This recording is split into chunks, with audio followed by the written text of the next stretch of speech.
Welcome, everybody, Birds Nest Stadium in beautiful Georgetown, Kentucky. Another gorgeous Friday night. Playoff football, knockout football, round one of the KHS AA Class 5A tournament. And one of those rare occasions in the first round where you see two teams with a winning record. That's a little bit scary, even when you're the home team, even when you're the second ranked team in terms of seeding. As far as the RPI is concerned, that's where Scott County is at with its 9-1 record, 5-game winning streak coming into this thing, and they go up against the Cooper High Jaguars of Union, Kentucky. They are 6-4 from District 5. It's a tough district that includes no less than Highlands and Covcath. So to have a 6-4 record up there, no shame in it whatsoever. And it's going to be a good one. Cal Oaks, along with Sam Sutton, and Scott County certainly has been on a roll since the Douglas game. Their only loss. They pitched 3 shutouts after that, and then came in here on this very turf the past 2 weeks and knocked off a couple of top 10 teams in Ballard and Lexington Catholic, moving up all the way to number 5 themselves. What do the Cards have to do to stay red hot? Yeah, like you mentioned, Kyle, they've been playing great. I just hope they were on an incredible run, and then kind of in that second half against Catholic, they kind of, I don't want to say fell asleep or anything, but made it a lot closer game than it should have been. I hope that doesn't go into this game, and I hope they can keep the momentum they had before that second half. But I just think Scott County has to do, what Scott County does. Just run the football, play sound defense, get to the ball. And like you mentioned with Cooper, it's, this isn't a normal first round matchup where you're playing a team that's won, 2 games all year.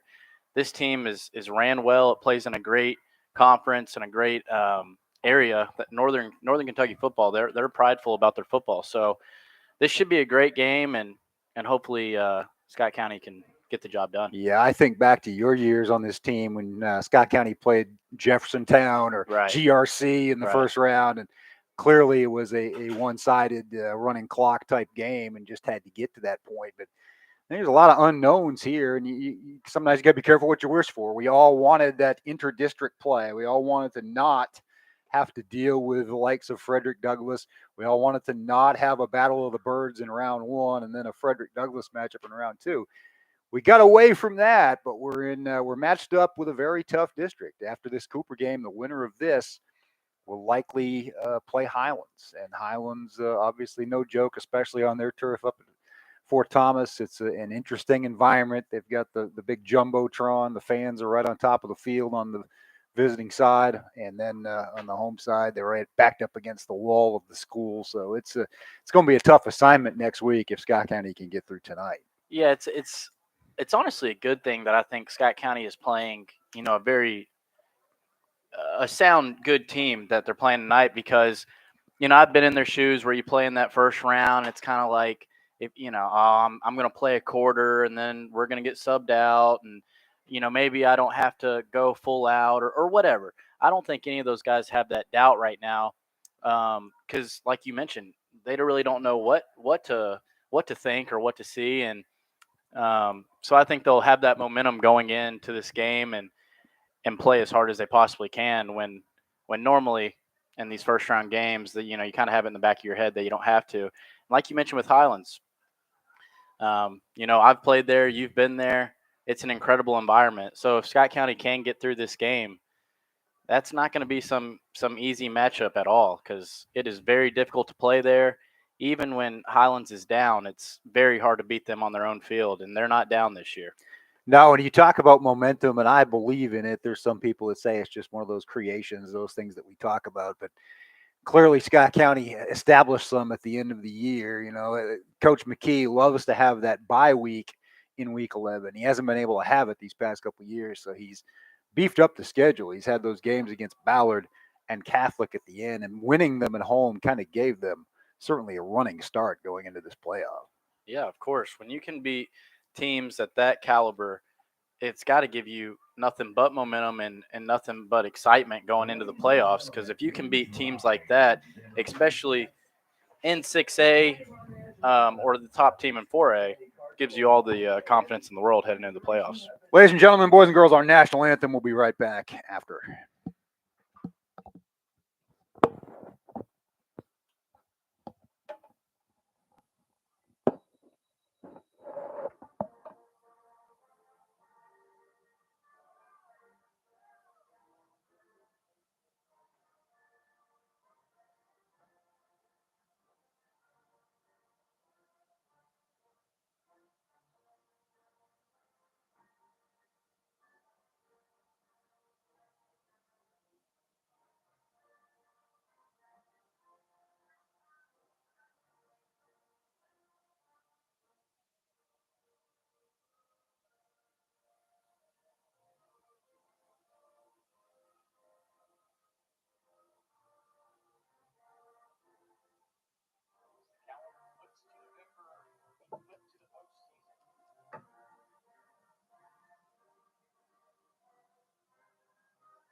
Welcome back. Cal Oaks along with Sam Sutton. Scott County and Cooper getting ready to kick off the 5A KHS AA playoffs. And talking about those Cooper Jaguars, you mentioned the Northern Kentucky, the pride and the strength, the overall strength of the football up there.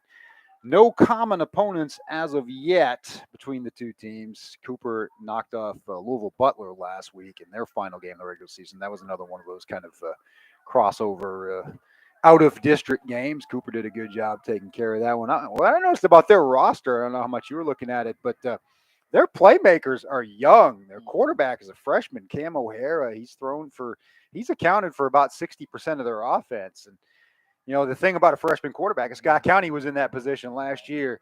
A lot of pressure on your shoulders coming into a game like this that might not have been there in August, September, and October. Yeah, no matter what type of program you're at or what size school you're at, playing quarterback as a freshman is very impressive on varsity football. And he's definitely going to have his work cut out for him today with this Scott County defense that's ran by Coach Monty McIntyre, and he loves to get after the quarterback. So he needs to have quick decision making and get the ball out quick and know where he's going with it. Because if he doesn't, then guys like Jasanti Harmon and Cam Keller and all those other guys are going to be breathing down his neck all night. Judging from the stats, he is more of a traditional pocket passer. He did not have any rushing yards to speak of. In fact, I think he was in the minus category, which tells you he got sacked quite a few times. But not a guy like the Ballard quarterback, like the Catholic quarterback that's going to try to escape and cause you trouble that way. But it gives you a chance to kind of sit back as a defensive secondary and kind of dig your heels in a little bit. But last week we saw the Cards playing a lot of zone back there, and they got picked apart a little bit. Now, in fairness, they had a lead for a big portion of the night. Right. But what kind of attack do you think, or approach do you think they'll take tonight against this Cooper squad? I think tonight Coach Monty will go back to his traditional man-to-man, bump and run type attitude and just get after the quarterback, especially if this guy from Cooper is a traditional pocket passer. He can blitz his outside linebackers, play man-to-man, which forces the quarterback to get it out quick. And if he's not much of a rusher, then he's either going to get sacked or make a bad throw that he just doesn't want to make. So I think this plays right into Scott County's hands. Union, Kentucky, another one of those communities with two high schools.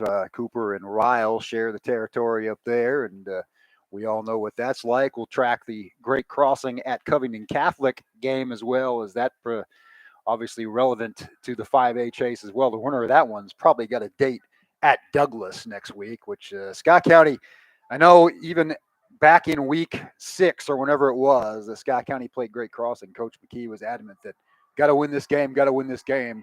It's what's going to be the difference between controlling your destiny and having to go to Douglas, which is what you've been trying to avoid all along with this new system. Teams taking the field with the flashing strobe lights for the Cards as they emerge from the tunnel with the train whistle.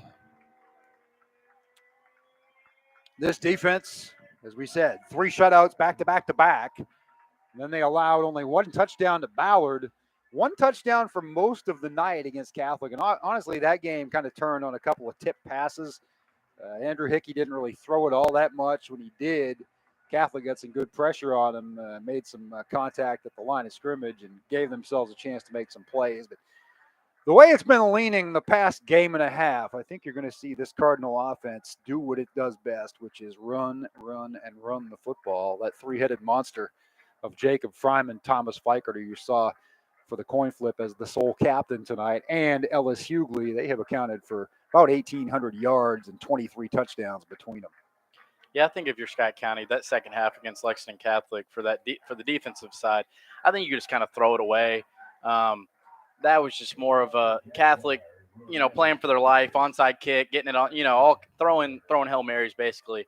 But like you said, I think Scott County goes back to doing what they do best and running it down their throat and picking their spots in the play action. Cardinals will receive. Cooper to put the ball in the air here, going left to right. Cards from right to left, and we are underway. They will angle it towards the Scott County sideline, taken there at the 10-yard line by DeQuise Brown.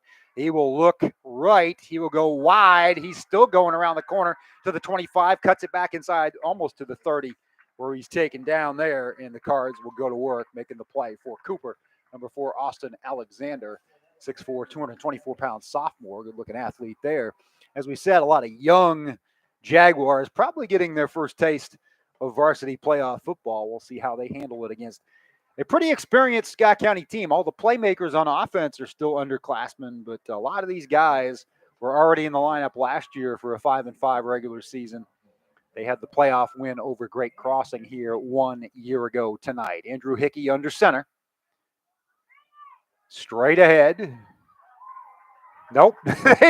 They fooled me on the first play as there's Ellis Hughley sweeping left across midfield to the Cooper 48, a gain of 24 on first down. I thought he handed it to Fryman or Garrett or whoever the fullback was. The next thing I know, Hughley's running at us. Ellis got that on a quick jet sweep right there and made the most of it. Last week, they went 20-plus on the first 2 plays. We'll see if they can duplicate that here. This time it is Fryman across the 45, rumbling and bumbling to the 41, where he's taken down. Good gain of 7 for the junior fullback. And I love the pace that Scott County's going with right now. Tempo. Right. When you can go tempo and do what you want to do, it makes this defense just so difficult. They have no clue where the ball is and hands on hips already. And it's the second play of the game. 2nd and 3 at the Cooper 41. A toss to Fikert. His first carry of the game reaches the 35 for a first down. Stopped just shy of that line, but the chains will move. Alexander made the tackle once again. We are just over a minute in, and the Cards are already in Cooper territory at the 35-yard line. Started at their own 28. Yeah, Thomas Fikert just tripped up right there. I think he had a lot more room. And as you said, they've already gotten the ball in the hands of all 3 of those backs, and it's just going to be hard for Cooper to figure things out as the night goes along. That's probably going to be a holding call as it's going to go inside the 15. He fumbled. The ball is on the ground. Is it Cooper ball? If the penalty is on Scott County, it will indeed be Jaguars football. That's what you just can't have, Cal, in games like this, especially in the first round when you're the better team. You just can't give the opposite team opportunities when they shouldn't have them. You know, if they get points or they make big plays, you got to make them do it. But you can't shoot yourself in the foot and give them opportunities and give them momentum that they don't need. You can't give them life. You can't give them any confidence whatsoever. Confidence, get that sideline into it. But let's see what this Scott County defense is made of. We've seen it all year long. This defense at times has carried this football team. O'Hara in the shotgun, empty backfield. He will throw it low over the middle, incomplete. He's lucky that didn't get picked off. Yeah, I tell you what, if that had been a good throw, it would have been picked off. He kind of 2 separate guys ran a 5-yard hitch, and he threw it right between the 2 because both guys were covered up like glue. O'Hara, the quarterback, a freshman, as we mentioned. 6 feet, 162 pounds, and the Cards will be looking to put some pressure on him. He hands it off on 2nd down. A little bit of room off left tackle, but stacked up. Looks like Eli White, the senior running back, 6'1", 185.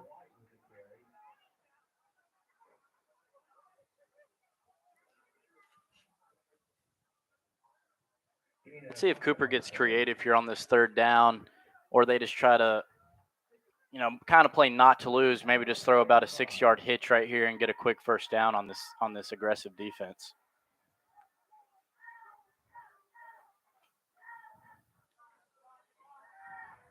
It is a throw in the right flat and tackled there, toppled. Couple of Cards. You see Elijah Adams there wearing 52 again as he'll be playing both ways. And was that Armstrong that came in? I think it was Jackson Dameron. Well, instead of the 5-yard hitch, they went with the 5-yard out route, but still got him the first down. And I like that play from Cooper right there. Got a text reminding us there are actually 4 high schools in Boone County. I did say there were 2 in Union, so there's a lot of good football and a lot of talent that gets divided up there as we see O'Hara on the scramble past the 30-yard line to the 32. Yeah, He'll gain 5. There's also Connor and I believe Boone County. Boone County, right? Boone County, yeah, which, of course, back in the day used to be incredible. None other than Sean Alexander, who just inducted into the Seahawks Hall of Fame. Attended that institution and had a couple of memorable, at least one memorable game against the Cards back in the day.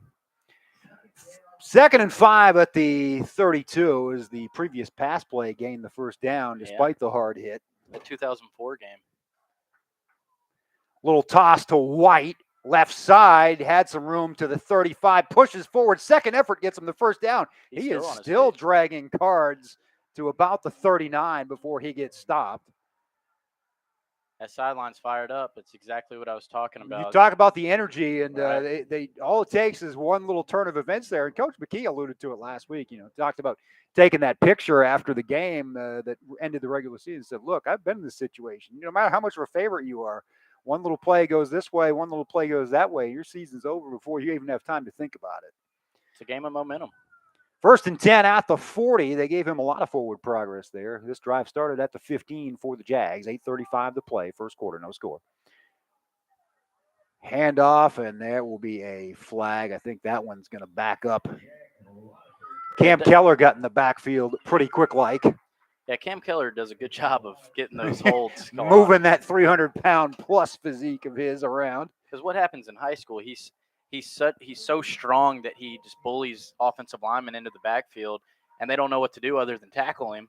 And it's right in front of the back judge, so he just gets a penalty almost every time. Holding on Connor 10 yards from the spot makes it more like a 13-yard penalty. 1st and 23 from the 27. So that's good news for the Cards as their defense looks to dig in here and get the ball back in good field position for that offense. O'Hara throws it right side. Good throw, but his man lost his footing. The turf monster jumped up and bit Isaiah Johnson. It's a common name. Great Crossing has a player by that name as well. Cooper's Isaiah Johnson didn't get much there as they are at the 34, so they got some of the yardage back. Call it a gain of 7. It'll be 2nd and 16.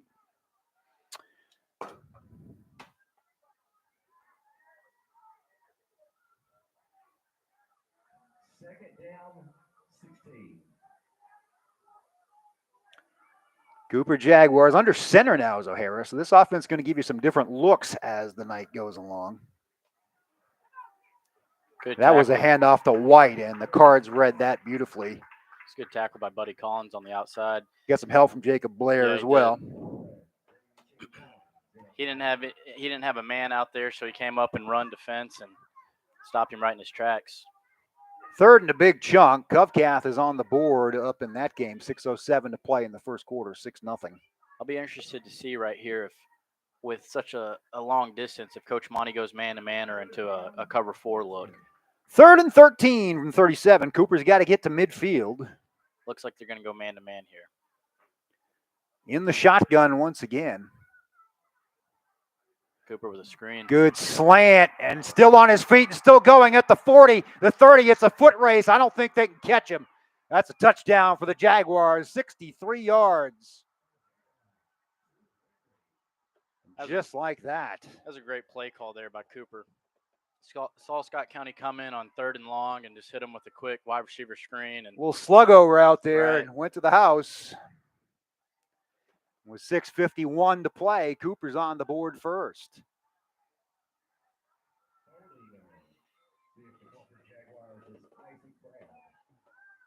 Definitely not the start you want if you're Scott County.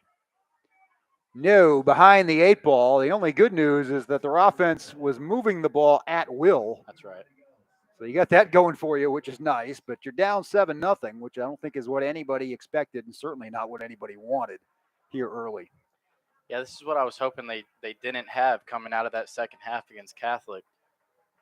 But hopefully this will wake them up right here and they'll start playing Scott County football. The freshman QB, we said, would he struggle with the emotions of a playoff game? The answer is no, clearly out of the gate. And he got it out of his hands quick, Cal. He did his job. He didn't sit back there and try to run around or whatever. He did his job, ran the play, and got it out quick and worked out for him.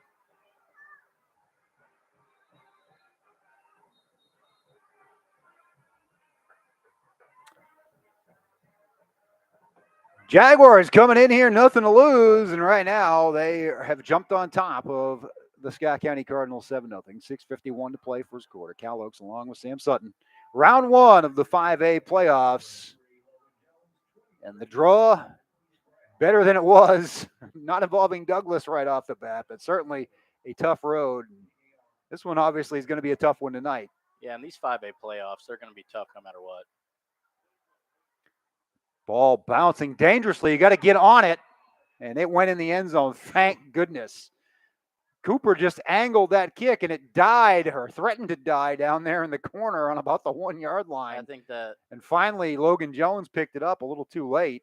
I think it died literally on the inch line. Yeah. The tip of the ball might have touched the goal line. Obviously, it did, or he wouldn't have blown it dead. But that could have been very, very bad for Scott County. Frightening situation there if you're Scott County. Yeah, they Logan Jones at the 20. He kept just thinking it was going to go out of bounds, and it just never did. It hung on that sideline for a good 10 yards. Scott County got to bounce back from the turnover and put together a good drive here. They start at the 20. Sweep, lots of room on the corner, 25-30, a first down and more, still going, 40, cutting back at midfield is Ellis Hughley. Finally down at the 40 as he had to hold up, wait for his blockers, and catching him from behind was Austin Alexander. But a big gain for Ellis Hughley, his second of the night already. Put Scott County in business once again. Yeah, that was a good downfield block there by DeQuise Brown. And Ellis just ran that to perfection right there. I love the way he runs the football. Putting his head down and going is Fryman for a gain of 3.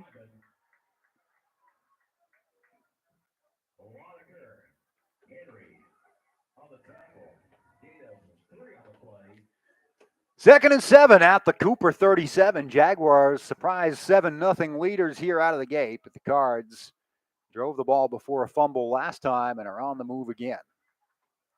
Fikert the other way, right tackle, lots of room, 30, 25, 20, and another flag coming in. Unbelievable.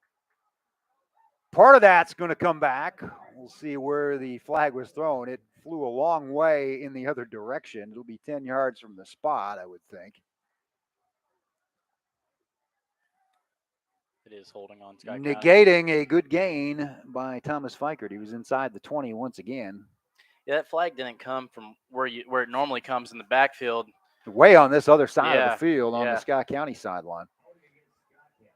As Fikert was headed toward the Cooper sideline. And it doesn't really look like it was needed either, Cal. It was away from the football and behind the play. It will indeed go all the way back to the 45. It'll be 2nd and 15. So we've talked about all season long being behind the chains, and that's where Scott County is at again here. The good news is they have been running at will, so.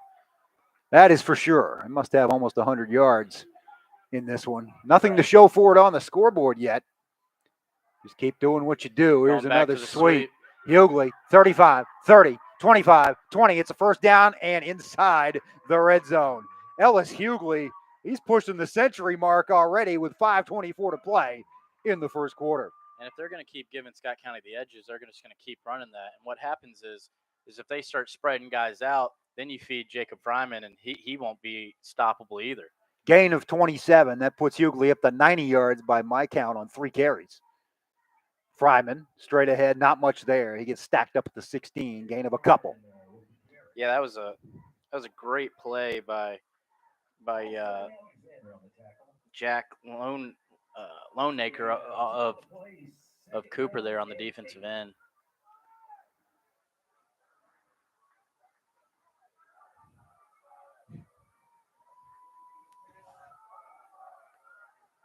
Again, up the middle and just not a lot. They're trying to soften up that belly with Fryman, and another gain of 2 to make it 3rd and 6. Yeah, he kind of ran just right into the back of his own offensive lineman right there.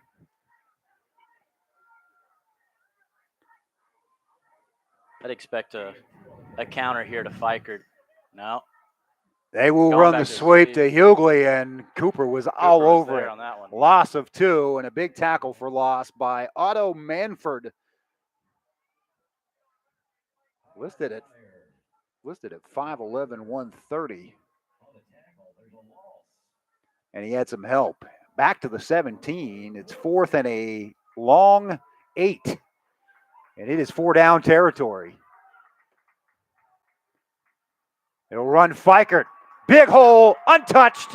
6 for the Cards. The PAT away from tying this up. Thomas Fikert, 16 yards through a hole that maybe myself and definitely you could have run through.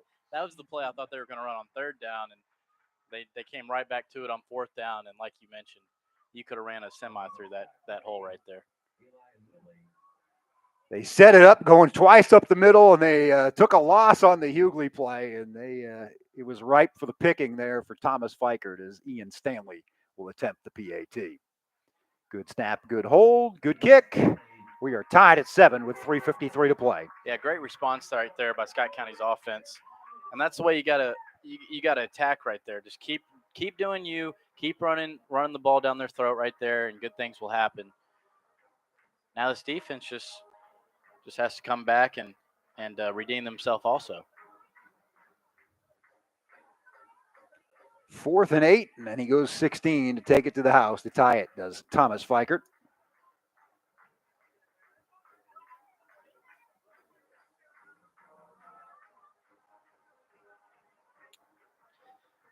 I think the Scott County defense will come out ready to go. With teams like this that you don't see in your district and stuff like that, you only see on film. A lot of times, and this happened to us quite a few times, is you can study film all week, and then they'll come out that week with a completely different look that you haven't practiced at all, and you don't know anything about them, so all you know is what you watched on film. So early, they might score a touchdown or two, and then that defensive staff led by Coach Monty gets it figured out, and then they'll start dominating like normal. You're right. A lot of things you see out of the gate are things that you saw on film, on huddle, whatever, that might have been vulnerabilities. But a coach like Monty will adjust. Right. And I expect them to do that, especially on this drive here. Deep kick by Rodriguez. A good return up across the 35 to the 37 before he's toppled off his feet. Kane Garrett, who's been making those tackles on special teams lately, does it again. Yeah, him and Rodriguez. There's been a few times this year that Rodriguez has came up from that kicking spot and made some clutch tackles. Tonight's Player of the Game award will be presented by Ozer Paint and Flooring after this one for all your paint and flooring and home construction needs. Ozer Paint and Flooring. Cooper with the ball again at the 37. That's where they scored from last time on a 63-yard slant and go. Here's a little run that's going to be tripped up for a loss of a yard. Jackson Dameron got the ankle tackle there. Yeah, it was a great play filling the hole right there. That was actually Jacob Blair. You're right, it is Blair. Great play by Blair coming up from his linebacker spot. Couldn't tell with that boxy number if it was a 14 or a 19, but it's a 19. They are again wearing the coal tops with the red numbers, the white bottoms. Wish they were white tops, but then they'd be clashing with Cooper. 2nd and 11. I kind of like them. I do like them when I'm down on the field a lot. Yeah, it's hard to see up here. Just up here. And that is a pass for not much over the middle. In fact, it's incomplete. Elijah Adams on the coverage. Looked like he might have had it and then lost control as he went to the turf. Cole Henry, the intended receiver for O'Hara. Back to 3rd and long here, Cal. Yeah, they've kept, they scored on 3rd and 13. It's 3rd and 11. So you got to be wary of that play again. Right. Another play I like here as a team coming in with nothing to lose, that little middle screen maybe. You got to watch out for that. I was about to say, you can only get burned by a screen so many times before a defense figures it out. And Cooper used it on their first drive successfully. Lots of time thrown deep on the right sideline and complete for a first down. Eli White. That was a great ball. The leading running back on this team in terms of yardage, makes a good catch, good hands along the Scott County sideline to extend the drive for Cooper into Cardinal territory. Yeah, he fit that perfect right in Scott County zone, right over the linebacker's head, but before the safety and right on the sideline. You couldn't have thrown that much better to move the chains. And Cam O'Hara throws a good ball. He is a freshman with a lot of talent, obviously, if you looked at his numbers on the year, and he has shown it tonight. Another run to the right side, swallowed up quickly by the Cardinals. Stevenson and Elijah Adams right there. Moved forward, give him 3 on his forward progress. So 2nd and 7 at the SC 43. 2:45 to play first quarter. Tied at 7. Long pass play for Cooper. A couple of lengthy drives, one shortened by a turnover, the other capped by a touchdown on 4th and 8 by Thomas Fikert, 16 yards out.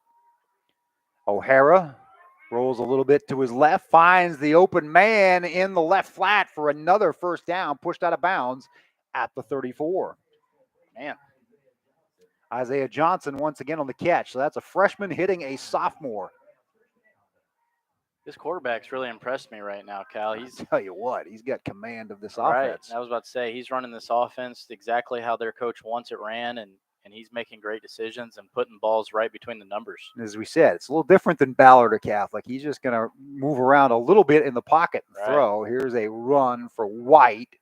Follows his blockers to the 30 for a gain of 4. Something else is this Cooper team's running the traditional pro-style offense. You don't normally see that in high school. You'll see something like a Scott County with a wing tee or maybe like a triple option type, or a lot of teams nowadays just try to run the spread because that's what they think, is cool and use your athletes. But they're running the traditional pro-style stuff you see on Sundays, and this quarterback's running it to perfection. Cooper hung in there 14-7 with a team the caliber of Covington Catholic, so they are no joke. Here is White again on the toss, left to the 25. They've got another first down and closing in on the red zone. They will be marked out at the 22. So with 1:44 to play in the first quarter, Cooper again on the move. And the thing about this pro-style offense, Cal, is if you run it correctly, you have that defense right on their toes because you can run so many things out of so many different formations, both run and pass, and that's exactly what Cooper's doing right now.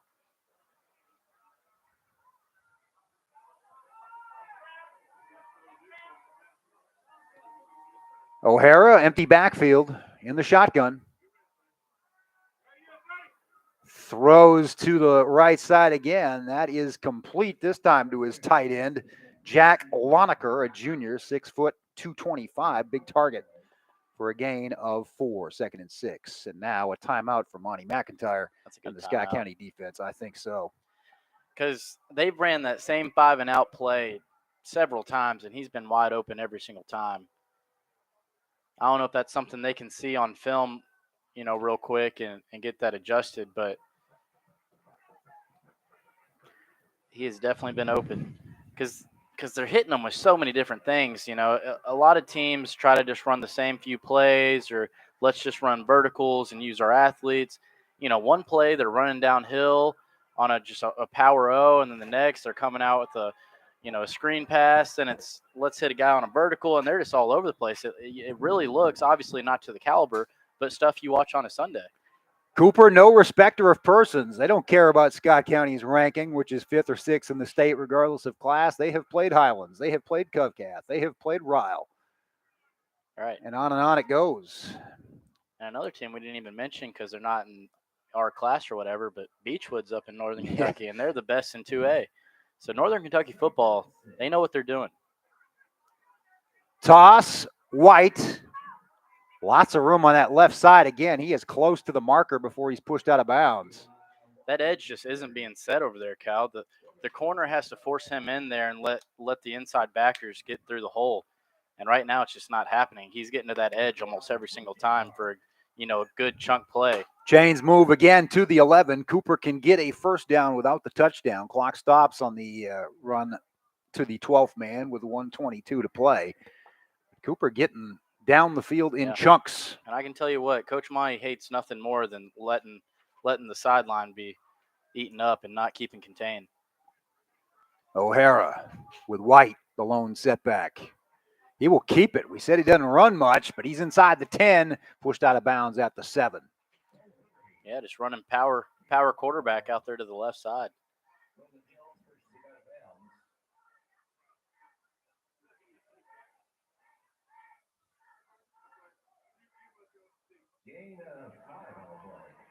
About 2nd and 5, 2nd and 6.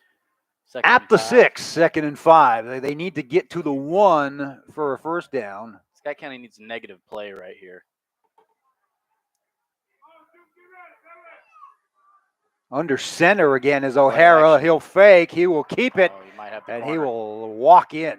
Nope, he has to put his head down, but he will get across, and Cooper reclaims the lead. 1:08 to play. First quarter. So forget what I said about Cam O'Hara not being an elusive quarterback. He ran twice once they got down to the 11-yard line. The second carry was a 6-yard scramble. And Cooper is back on top 13-7 pending the extra point. But I don't think you're wrong at all, Cal. I mean, that wasn't just like It wasn't a design no, run not by at all. any That's stretch. just a smart quarterback pulling it down and seeing a wide open area on the left side there and running it for 5 yards for a touchdown. That's just winning football out of Cooper's quarterback right there. Cooper storms back to take a 14-7 lead. The PAT is good. 1:08 to play here in the first quarter. Cam O'Hara might be a freshman, but he sure is playing like a veteran senior right now.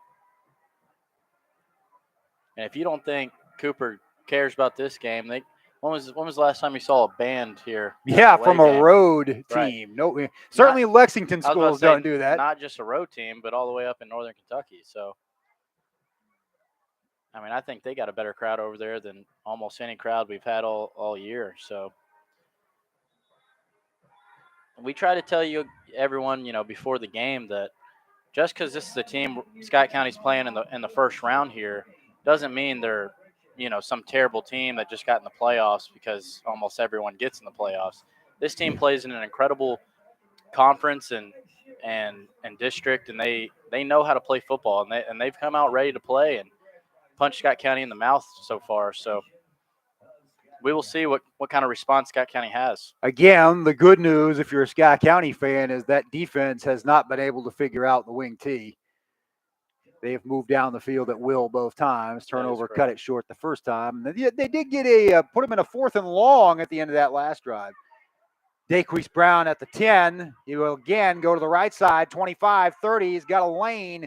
It closes up on him, but he gets a good return to the Cardinal 37. Minute play in the first quarter. Yeah, Scott County went with a little different look right there. Normally they go with the middle wall, and that time they set up the sideline picket fence up on the right side, and it worked pretty good. If he one guy had an angle on him, and if that guy wasn't there, he would have gone for 6. But nonetheless, great return there by Daquise Brown. Andrew Hickey and the Cardinal offense will go back to work. Jacob Fryman, the fullback. They will run it straight ahead with Fryman. Barrels across the 40 to the 41, gain of 4. Other game still 7-0 Covcath, 8:15 to play second quarter. As the Great Crossing defense got a stop there to keep that one at a score. Fikert right side. It's going to be Fryman middle, Hughley left, and Fikert right tonight, as it's been pretty consistently over the past few weeks, and they have picked up the yardage in big chunks. They'll need a couple more here. 3rd and about 1.5 yards as Fikert gets just across the 45. I was seeing if maybe Scott County was going to get one more play in before the first quarter ends, but Coach Key's already called him over, and they're just going to let it run down. They'll mark it right at the 46. It'll be 3rd and 1 when we come back. The score at the end of 1, surprising maybe if you're a Scott County fan. Cooper 14, SC 7 here on the Bird's Nest Broadcasting Network. Cal Oakes along with Sam Sutton. Brett Smith in the booth and on the field taking pictures tonight. Everything will be at newsgraphic.com in the morning. I want to thank all our other sponsors. They are on the signs in the end zone that may see when the camera pans over there, but just to name a few: Galvin's, Burger King, Jersey Mike's. Getting hungry yet? Clark's Pump and Shop, BGO. I want to thank Bluegrass Orthopedics for all their support of Scott County and Great Crossing athletes, keeping them on the field.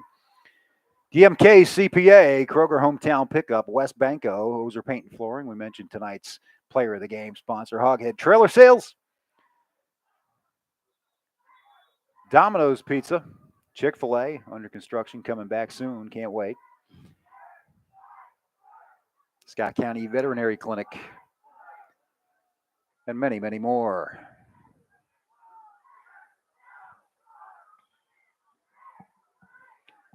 Greens Toyota of Lexington, TMMK. Hickey, quarterback sneak, puts his head down, gets the first down with the forward progress. He'll get to the 48. That play has worked better in the field of play than it has down inside the 5 this year. Yeah. For some reason. Yeah, that offensive line's getting a good push in the middle of the field. You're running behind a big dude in Daniel Daff, and of course you've got Ethan Miracle up front. Elijah Adams has joined that crew lately, along with Rodriguez. Fryman, nothing doing there. He's stacked up at the 49. Maybe they'll give him midfield. Second and long. Cooper's definitely getting better with this defense so far. They're kind of adapting, and we're kind of not so far on defense. That's not a good sign. That is the trend right now. But this offense is always one play away from breaking it. Fikert, the wing out to the left. They will go with Fikert coming at us. Great stiff arm. Got the corner at the 45-40 down to the 35 before he's knocked out of bounds. They will mark his foot out at the 39, but plenty for the chains to move, and Scott County in business once again. Thomas Fikert did a great job right there. He got hit about 2 yards in the backfield, but a great stiff arm propelled him forward for a first down.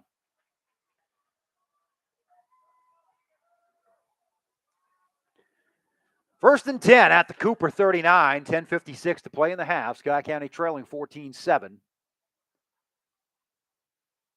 Ooh, play action. Hughley's wide open. Oh, just missed him. Hughley was all alone by 15 yards, and the Cooper defenders just sort of conceded it. They just said, hey, God bless you. And he just overthrew him. Had it wide open. I mean, Ellis Hughley legitimately could have walked into the end zone. zone Oh, man, from the 15-yard line. He could have crawled in. He could have moonwalked in. He could have. I mean, like you said, done the worm. Yeah, I mean, no one was even chasing him. They had just kind of accepted he was going to score a touchdown. Man, that's a tough miss right there for your Scott County's offense. You just got to hit that one. Second and 10. Hickey will throw it. Got to go right back on the horse. The hitch, and stopped at the 34 as they will get Brown tied up there for a set up a 3rd and 5.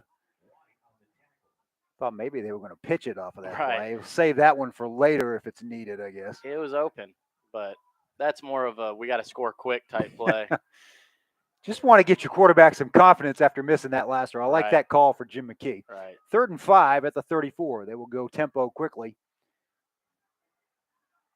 They will run right side, 25-20, down to the 15 is Thomas Fikert, who is making hay on that edge of the field in and long situations. He scored on 4th and 8, and now here on 3rd and 5, a gain of 19. Make it 21 to the Cooper 13-yard line. Timeout. And looks like Cooper will call a timeout. Nope, it's going to be for McKee and the Scott County offense.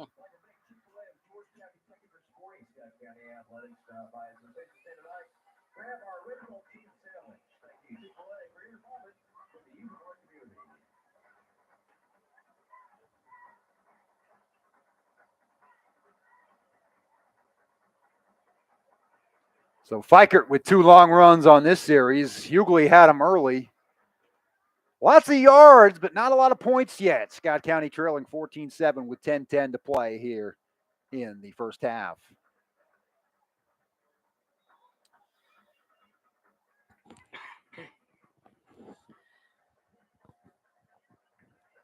Definitely would be huge for Scott County to push this ball in right here to tie this game up. Absolutely. You've got to continue to answer as Cooper doesn't appear to be willing to go away anytime soon. Nope. And consequently, if you're Coach Monty, you've got to be adjusting with your defense and talking things over. Not a lot there up the middle. Fryman just enough to keep the defense honest. Gains 3, 2nd and 7 at the 10. That is the one thing Cooper's defense has done a decent job at is belly up the middle. And it depends on how you want to look at it. They're not getting gashed, but Jacob Fryman's getting a good 3 to 4 yards each time. He's keeping the down and distance manageable. But we've definitely seen Jacob Fryman just run loose plenty of times on plenty of defenses. They will run wide again with Fikert. The hole closed pretty quickly. He got to the 8 before he was stacked up, 3rd and 4. Yeah, I went to the short side of the field right there, and just a lot of white jerseys over there. I think it's Hughley time. Right. They'll be from the right hash mark. Yeah, they do that a lot. They set up the short side of the field and then come right back to the long side with pretty much the same play, just to the other side. Then again, if we know that, Cooper knows that, so we'll see what they do to You also attack got it. yeah, you also got a lot of room one-on-one with DeQuise Brown out here. Hughley in motion, so it's not going to go that way. They're going to run a toss to Fikert that way. Inside the 5 to the 3, puts his head down for a 1st and goal at the 2. It's been the Fikert story on this drive as the clock stops to move the chains at 8:59. Did go back to that side, Cal, but just a little different look than normal. Went with the toss sweep instead of just a traditional handoff sweep. Cards threatening to tie it up.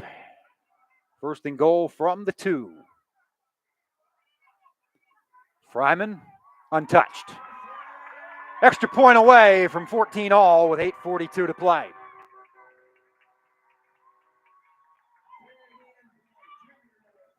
Couldn't draw it up any better than what that was right there. Great execution by Scott County's offense. Tie this game up.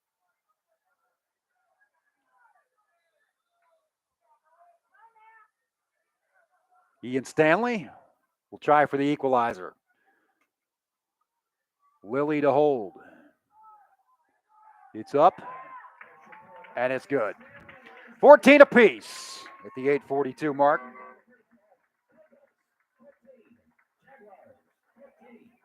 Got ourselves a ball game, folks. Glad you could join us. Cal Oaks, Sam Sutton.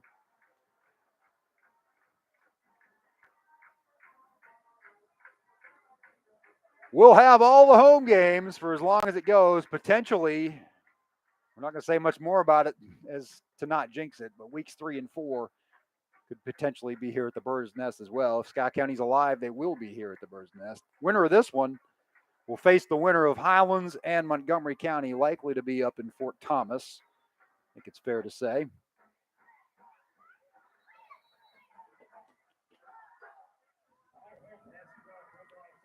So they're playing Montgomery County tonight. That is the So crossover game there. If somehow Montgomery did upset them, would that game still be away? That'd be that would be right here. Okay. Or at Cooper. Or at Cooper, right. It'd be at the higher seed, which would be Scott County Gotcha. if they win, or Cooper if they win. That'd be probably the biggest upset of the year. That would be. That would be one of the bigger upsets in the state. All but one of the 5A games being played tonight. I believe Owensboro High kicked off last night and won that one pretty handily. Fairly over Christian County. Christian Rodriguez to kick it off with 8:42 to play in the first half. 14-14. Cards and Jags. Rodriguez puts it deep. Inside the 5, taken there. And tripped up. Good open field tackle at the Thomas 14. Fikert. Fikert's doing it all tonight. You'd think Thomas Fikert played free safety when he makes hits like that. And he's done it all year. Definition of an athlete out there. He's one of those guys that if things were different, he could play both ways too, pretty clearly. Right. Definitely in run stop. Giving Cooper a long way to go. They'll start their latest drive at the 14-yard line. And I think Scott County's defense really needs to have a response here. Yeah, they are 0 for 2 defensively tonight as the Jags have scored on both possessions. And here, straight ahead, White got away from the point of attack and made something out of nothing across the 20 before he gets pushed out of bounds. Yeah, I believe that was Nate Hall in the backfield. He made a great move, got in the backfield, and just missed the tackle. And that's the difference between a loss of 2 or 3 and a gain of 7. In playoff football, those are the little things that just can't happen. 2nd and 3 for the Jags at the 21.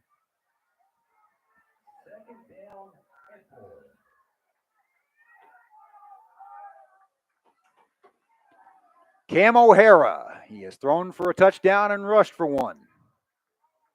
He will hand off to White, stop shy of the first down. It'll be 3rd and about 1, maybe a long one. Eli White, senior ball carrier, toppled by Jasante Harmon. This offense is just really kind of just confused Scott County's defense all night. They've had them on their toes, and when Scott County thinks they're coming with one thing, they come with another. And chess match right now. Right. Big play here for the Scott County defense under the 8-minute mark in the second quarter. All that could flip right now on this play if they can get a big stop on 3rd and 1. Get one of those patented tackles for loss, and there it might be, or at least for nothing. Let's see if Cooper tries to punt or Lonaker, the fullback, he met Jacob Blair. Wow, they are punting. And Keller as well, that force in the middle. Great play by Scott County's defense, but the way they've been moving it, I know they're on their own, 20, 23-yard line, but I figured in a game you have nothing to lose, they might go for that right there, especially in high school football. But going conservative and punting it and trusting their defense. Oh, unblocked. Picked up on the hop. Knocked back into the field to play, but it's going to be Scott County ball inside the 5. And we say it every week, Cal, but that's another reason why it's a danger to punt against Scott County. They're just so good at blocking, punts and kicks. Somebody say Jackson Dameron got to that one? I think it was.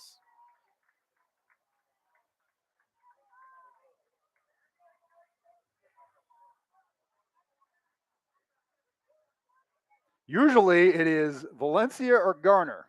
Yeah, that's the good thing about this punt rush is you got multiple guys that can do it.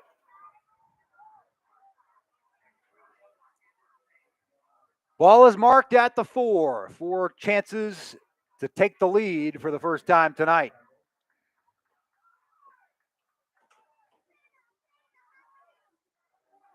Fryman pushing the pile, stopped inside the 1. The official coming in from the left side, pointing adamantly to say he did not get in. I'll say that they either run the same play or a quarterback sneak. Yeah, I think that's a fair guesstimate. I'd be very shocked if they ran anything other than that. Those are the 2 options, have been the 2 options all year in this situation. Hickey under center. He'll hand it to Fryman for a walk-in. His second of the quarter. Scott County on top for the first time.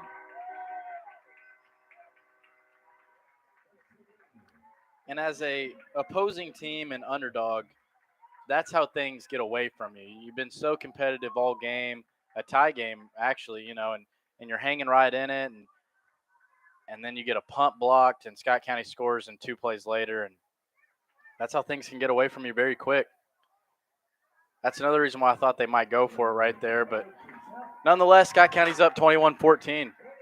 Every team wants to play it by the book in high school. You see at other levels, sometimes people are getting away with it. But in a game like this, you punt. But I think every team also thinks they're going to be immune to everything that's happened to everybody else against Scott County. Like, exactly. Okay, our punt team will be able to get that off. Well, guess what?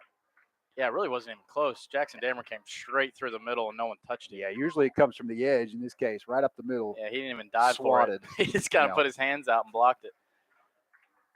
6:29 to play in the half for the first time tonight. Your Cardinals on top, 21-14 over the Cooper Jaguars. That's how you do it, though, Cal. Complimentary football. Right. Got to get a lift somewhere. You got it from your defense on 3rd and 1, and you get it from your special teams on 4th and 1. And from a yard out, Fryman has scored twice in short order.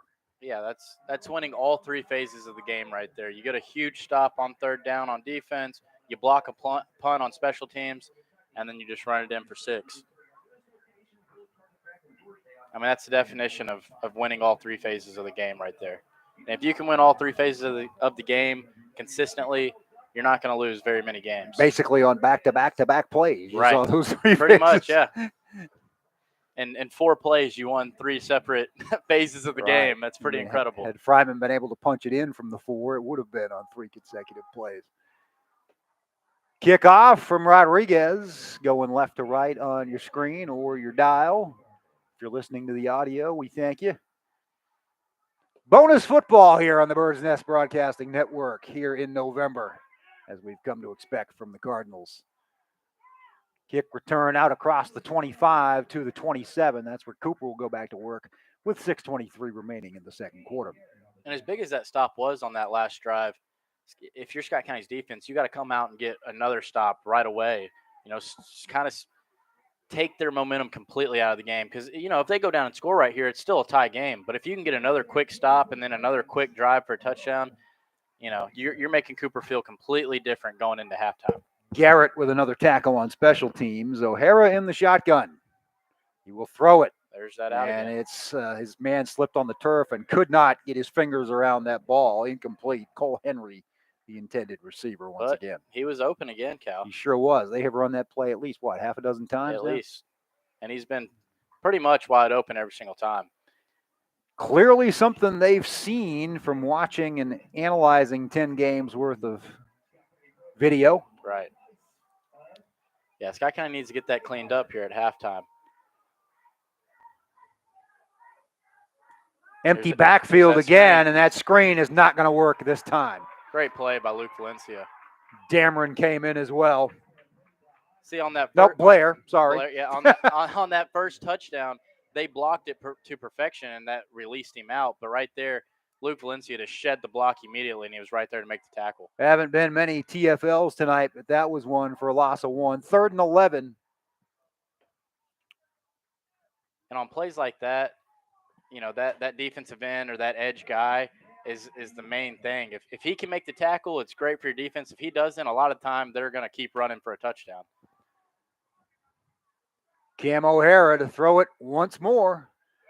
Oh, puts it up wide open down the middle, but unable to come down with it as he heard footsteps. Collins and Jones were converging, and Isaiah Johnson couldn't hold on. 4th and 11, and guess who's going to punt again, whether they like it or not. Yeah, they're going to have to on this one. 4th and 11 is a lot different than 4th and 1. But, that's got to make you think right there. Cooper had plenty of opportunities to make plays right there. They dropped 2 different balls, and on that last ball, dropped the ball for a gain of, 30. But good stop by Scott County's defense, and let's see if they can get after another punt right here. They're going to send it. Coming up the middle again, almost got there. Got it away across midfield. It's going to take a Cooper bounce over toward their sideline and go out at the 40. 5:22 to play, second quarter. 21-14, Scott County with the ball and the lead. The other playoff game has reached the half. Covington Catholic 14, Great Crossing 0 up in Park Hills. Plenty of time for Scott County to go on another drive right here and extend its lead to 14 before half.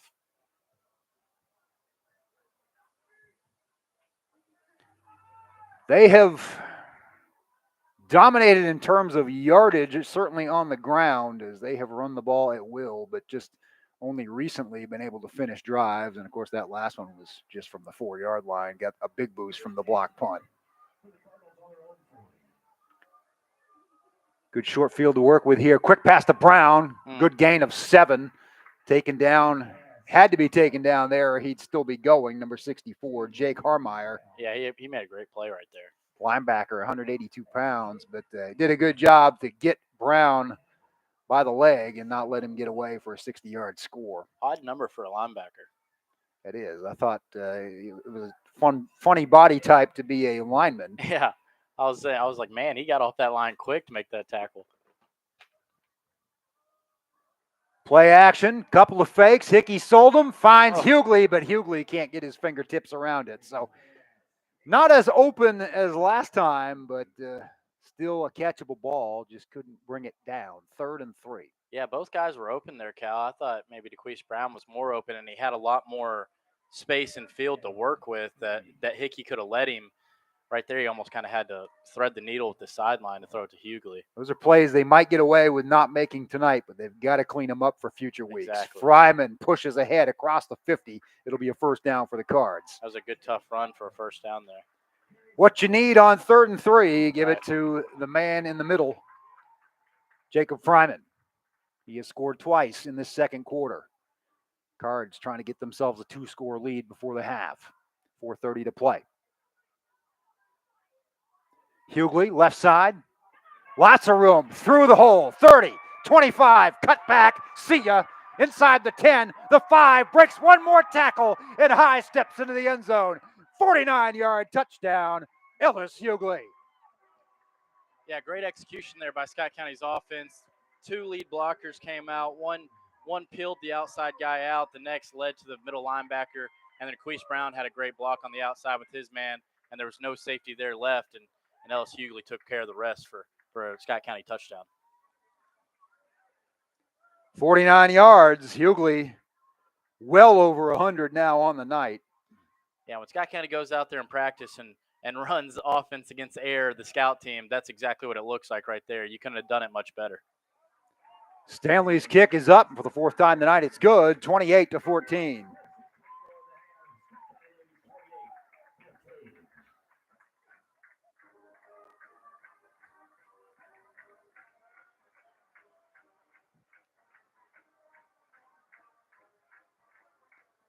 Hughley around $1.50 for the half. Fikert has gained plenty. Fryman has done a lot of the dirty work down inside the red zone.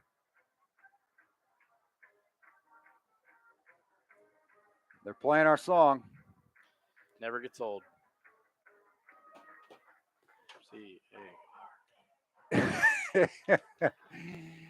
21 unanswered points from the Scott County Cardinals to take a 28-14 lead here over Cooper with 4:16 to play in the second quarter. And like I said, you get a stop on that last possession, and then you go score another touchdown to make it 14 before half. Look at that Cooper sideline. That's not what we saw about 15 minutes ago. Not at all. Yeah. It completely changes the way you feel about a game when the score's no longer a one-score game. The energy level, the body language totally changes. Right, because when it's a one-score game, you always have in the back of your mind, well, it's only one score. We can do that. But when you're overmatched and it's a two-score game, that goes down quite a bit. That ability. Stanley will kick it off. That's an interesting look. I don't know if Rodriguez got banged up or what. They will catch it and take a knee at the 30. Yeah, kind of with a little pooch out here. I don't know if that was just a situational thing. Yeah, I don't know. I mean, really not much of a different outcome to the 30-yard line. Looking down there to see if I see Rodriguez. At any rate, it's Jaguars ball at their own 30. They will start with 4:07 to play second quarter. Now suddenly trailing by 2 scores. If Scott County can get a 3-and-out right here, they could have another opportunity to go score another touchdown. Yeah, Rodriguez is down there. He's kind of not really looking limber right now, but he's on his feet. And there is another tackle for loss. That's several in a row here, at least in the last 5 or 6 plays from scrimmage for Cooper. And that's what we talked about earlier. When that cornerback can set the edge and make it come back in on those sweeps, you can get tackles for loss or tackles for nothing. But when you let up that outside contain, that's when they get their yardage. And that was a great job out there. I believe it was Buddy Collins that set the edge and forced it back in. And then Keller came in and Keller flattened came in, some right. poor guy. But if he never sets the edge, Cam Keller can never get there. So great play by Scott. Second and 11. Ooh. That was a dangerous pass to the sideline, but was completed at the 35. 2 Cardinals were there, and it could have easily gone the other way for 6. The Jaguars dodged one there. Yeah, that's the same play they've been running that the guy's normally wide open, but Scott County obviously made an adjustment because he had 2 guys, and I don't know how he fit that ball in there, but he did for a gain of 5 there. I almost said even the ones that have been thrown over here, it's only a matter of time before someone jumps there and takes it the other way. But it did stop the clock, so it's 3rd and 5 with 3:18 left. They've used the sideline effectively tonight, have the Jaguars. This has been a long first half. This could be a huge stop for a huge down. And almost picked off. Deflected by Luke Valencia. Nose for the football. And that again stops the clock, and they're going to have to punt again. Scott County has a great opportunity to go score another time here before this half. And Cal, I think if Luke just played his instincts right there the way that he normally does, he would have picked that off and taken it the other way. But it was almost like, this is my spot, and they've been beating us on this play all game, and I just need to go ahead and knock it down. But nonetheless, great play by Luke Valencia and forces a 4th down. I think the Cards can smell blood in the water at this point. Another quick stop, 3 and out. Now they've got 3:12 to play with here and a chance to really finish a dominant second quarter on a high note. Taking the punt on a hop. Lots of room for Logan Jones, 45, 50, 45 of Cooper inside the 40. Steps out of bounds. And you know what the best part of that was? No flags. Yeah. Logan Jones, his returns have been besieged by flags in recent weeks, let's say. there were two times right there where I thought a crackback block was coming, and both times you could hear the sideline yelling at them not to, and they just kind of got in the way, did what they had to do to not let him tackle Logan Jones, but not get a penalty. So at least they're adjusting. Exactly, and Jones just kind of casually stepped out of bounds to give his offense a chance to go back to work. 40 yards with which to cover in 2:58, and really put this one much farther out of reach. It's gone from 14-7 Cooper to 28-14 SC in short order. They'll start it with a block punt. Hickey, play action, lots of time. Pocket finally closed in on him, but a good leaping catch by Brown for a first down at the 28. DeQuise Brown right there, man. What a catch. Hickey was just on his back foot, honestly, just trying to get rid of it. And that's one of those where you're hoping it just doesn't get picked off, and it actually, it becomes a completion for Scott County, all because DeQuise Brown just making an incredible play. They mark it at the 29. Freitman. Nope, it's Hughley again. They faked it to Freitman, went left to Hughley. He's across the 25. That's probably his shortest run of the night. Yeah, he only picked up about a half dozen. Yeah, that's the best they've contained him so far all night. That defensive end kind of got upfield and forced him to make a move when he didn't want to in the backfield. 4 or 5 double-digit yardage runs in a row before that one. Coming the other way is Fikert. He's going to be flag. There's going to be a flag to bring that back. It's going to be 10 yards from the 24. Came in very late as he was just waiting for his blocking to set up, kind of tiptoeing down here. And the flag came in behind him. Yeah, again, Coach Key's asking the same thing. Who in the world could have that been on? Basically 10 yards from the line of scrimmage back to the 34s. It'll be 2nd and 15. Cal, especially with that penalty and where the time is right now, if they continue to play one-on-one, which it looks like they are. I think it might be DeQuise Brown. I was about to say, I could see a shot to DeQuise Brown right here, or Isaac York. Oh, he's wide. Driving up the middle. It is Kane Garrett, the little guy, 5'6" fullback. I lost him, and the Cooper defense lost him. 34 yards to the house. I mean, nowhere near to being touched right there after he got through the line. There was not even a rumor of a tackle on that play. And I believe he went in on that play right there. Coach McKee must have saw something that no one else did, or what they saw on film, because he came in on that play and no one touched him. And what that touchdown does right there, not only does it extend your lead to 3 scores, but it's also going to make Cooper get out of their, heavy run downhill and where they've had success, and then they can play action off of it. And, now they're going to have to be more pass heavy, and that's where Scott County can tee off and blitz and get into where their secondary's been good all year. So after an early scare, Scott County has scored 4 unanswered touchdowns and leads Cooper 35-14, 1:55 to play in the second quarter. As much time as there was for Scott County to score, like we talked about, there's still plenty of time for Cooper to score too. So there is. If you're Scott County's defense, you cannot let up right here, and you got to put up a 0 for the rest of this half, going into half. 155 is a lot of time. They've scored on a 63-yard touchdown pass tonight, and then on their next drive, a lot of chunk plays of 10, 15, 20 yards to set up a scramble by the quarterback, and that drive didn't take very long either. Nope. And it all starts with Scott County's defense getting stops. When you can play, complementary football right here, it's just so. It helps you so much. Defense just awakened from the early slumber, and 4 or 5 tackles for loss here in this second quarter. Pass breakup by Valencia. Just better coverage overall on that, as you said, the screen that they've tried to run, whether it's to their sideline or whether it's that little hook in the middle. And as you said, I just think Scott County's woken up.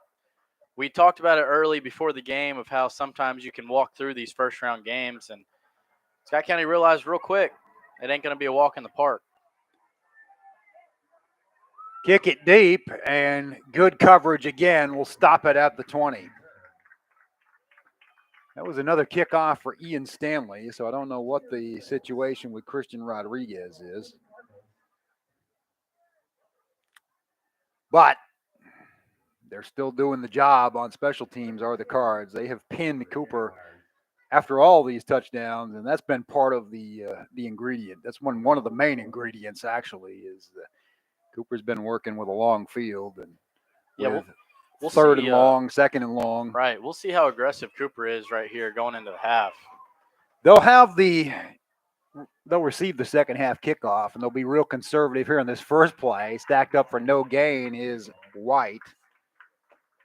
Cards only have one chance to stop it. They'll let it run down inside of a minute and a half. Yeah, Scott County had all 3 timeouts. I'd be interested to see if Coach McKee would have tried to get that ball one more time. Give it a shot, especially with the punt block situation that you've established in recent weeks. But being up 3 scores and only having 1 timeout, that kind of took that thought away real quick. They can let it tick down to about a minute, and O'Hara is watching the play clock. So I think they're going to be content with this 35-14 deficit. 100%. They just want to get to halftime. They're on a toss to White. He's got some room on the left side.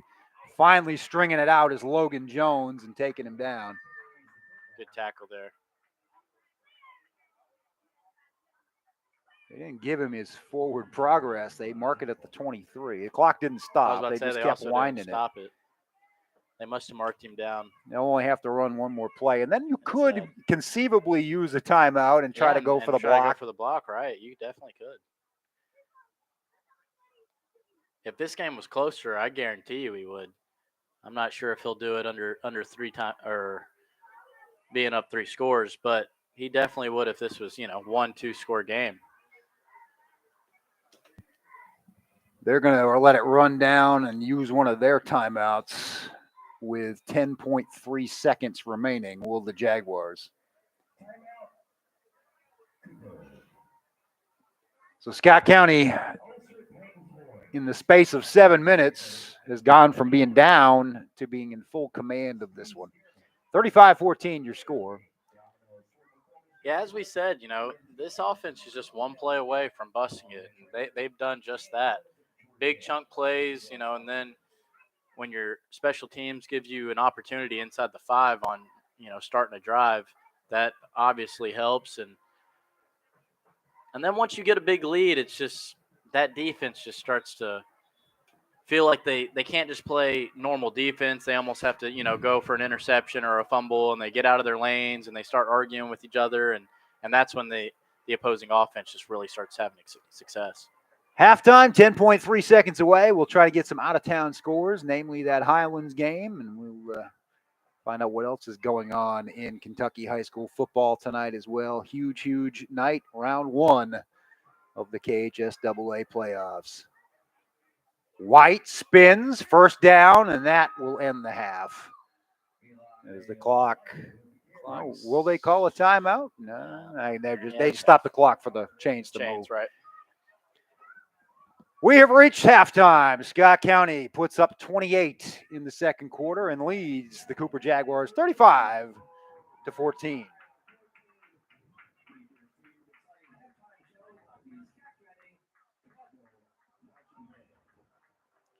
Great inning to the half there for Scott County, Cal. Yeah, in every phase, as you've said. It started with the block punt. They were able to get a couple of short touchdown runs for Fryman to take the lead. And they have just continued to eat up big yards with Ellis Hughley, Thomas Fikert. Yeah, completely flipped the script there before half.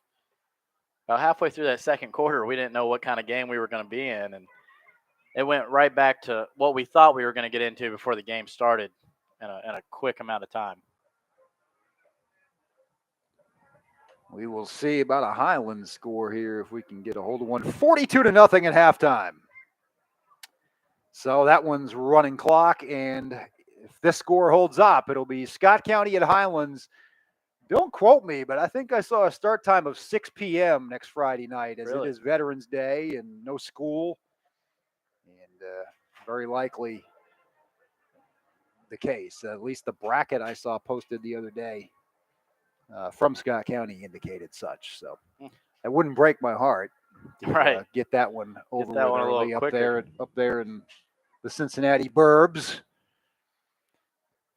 But that is a statement first half for Highlands, very similar to what Scott County did in that game. So it should be a very even matchup next Friday night, assuming this one continues in this direction. Is there any I can't really think of any. Is there any games out there, regardless of class, that are big first round matchups? Normally, first round matchups, like we've mentioned plenty of times, are kind of a very high seed and a very low seed, and it's kind of just a blowout almost every first round. But every now and then, just like last year when Scott County had to play Great Crossing, and that was a big game for both. I wonder if there's any of those this year. I can tell you, Douglas and Connor are already done. Douglas defeats Connor 50-0. And they will host if the score holds as Malachi Marino walks by and says hello. They will host Covington Catholic, assuming Covcath can hang on to the 14-0 lead over Great Crossing. That one just starting the second half. Well, let's look down. In this area, you've got Henry Clay, Madison Central,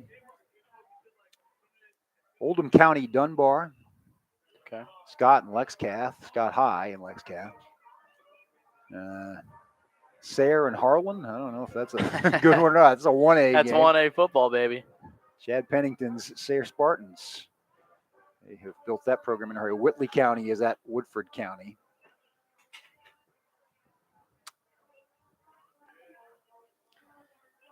It will go from pretty much having no first round good matchups to the second round's going to be incredible. Fire. Right, Yes. incredible matchups. I mean, all you're around talking. the state. You're talking again. You'll have 16 5A teams alive after tonight, and arguably 4 of the top 5, maybe 6, will be playing another each other, right? Next Friday night. So have fun with that.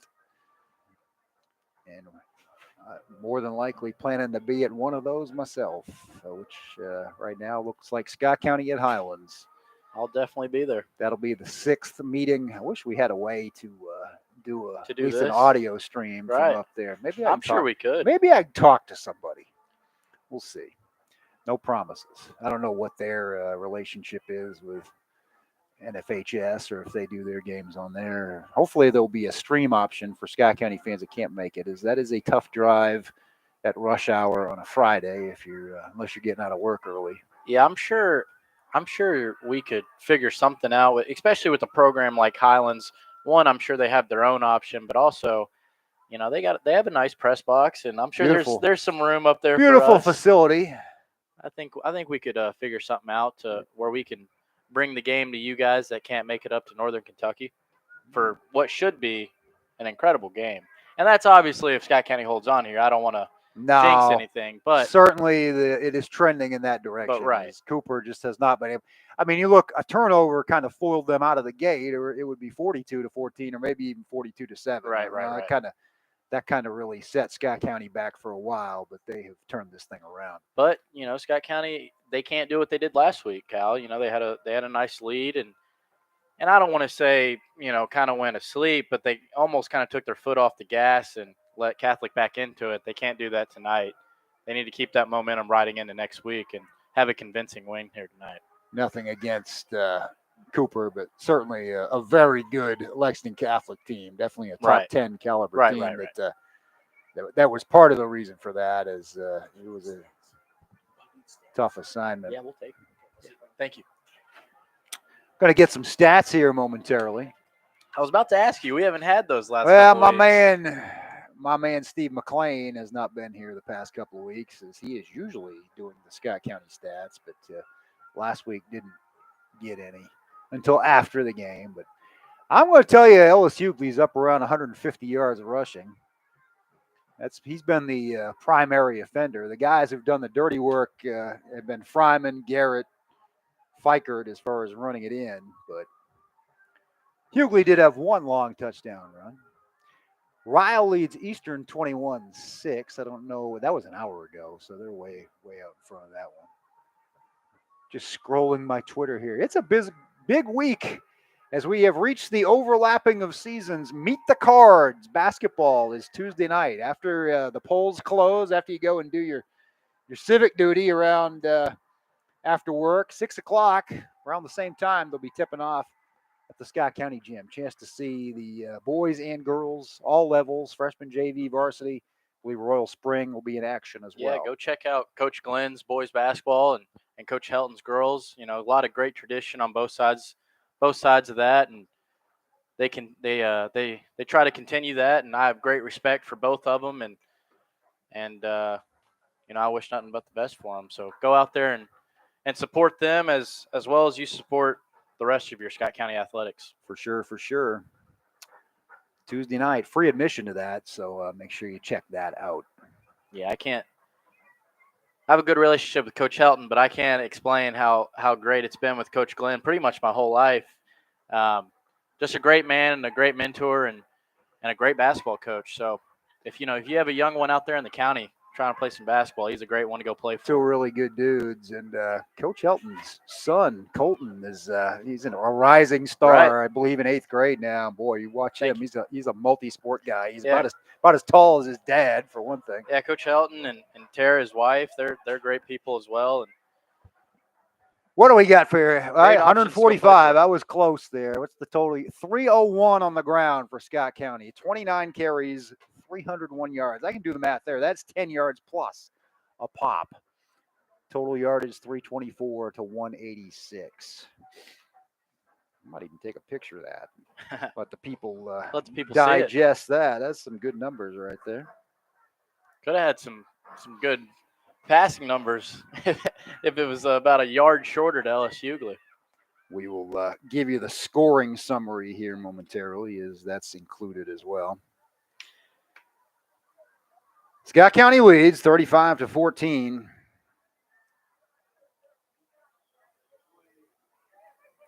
+10 yards a pop in the first half on the ground for the Cards.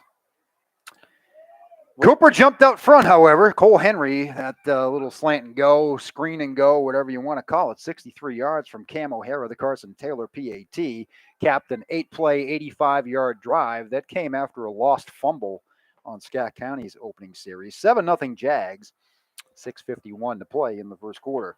Only took Scott County 3 minutes to answer. 4th and 8. Thomas Fikert went 16 yards to punctuate an 80-yard drive. Ian Stanley's kick tied it at 7.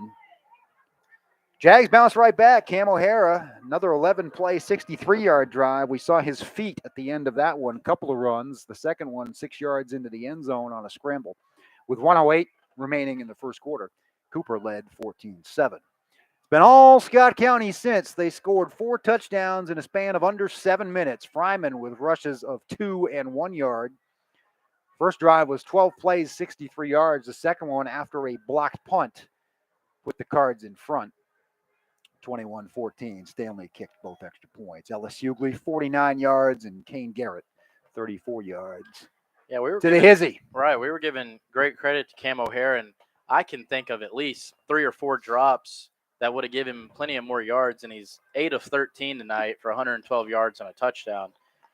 You know, just a few of those catches, he could be easily, 10 or 11 for 13 and a lot more yards and maybe even another touchdown. But great respect out there to the freshman, and I'm interested to see what he does in this second half because, it's got to be probably more pass-heavy if they want to try to get back into this. It's pass-heavy when most of the tackles are being made by the secondary. You see Blair from linebacker with 5, but then Logan Jones with 4, Paul Garner with 3, Justin Stevenson with 2. We saw late in the half, though, the worm turn there. Keller got in on a couple of tackles for loss. Valencia, Elijah Adams, and so it goes for this defense. As those guys go, so go the Cardinals. Shout out to King Garrett. He's, his average is 34 yards. He's got 1 carry for 34 yards and a touchdown. He is. But you look at that column where it says the long by each guy, 49, 33, 34, and then Fryman 7, but he's 11 for 32. That 11 for 32 makes a lot of this possible. With 2 touchdowns. Yeah, exactly. When you got to feed a man, in short yardage, he's a good one to feed. And you got to have those type of guys really in any type, but especially in this offense in the wing T. It really kind of revolves around that fullback position. Hickey 3 for 5. He narrowly missed Hughley on a couple of big throws, but he has hit Daquise Brown 3 times for 23 yards. Andrew Hickey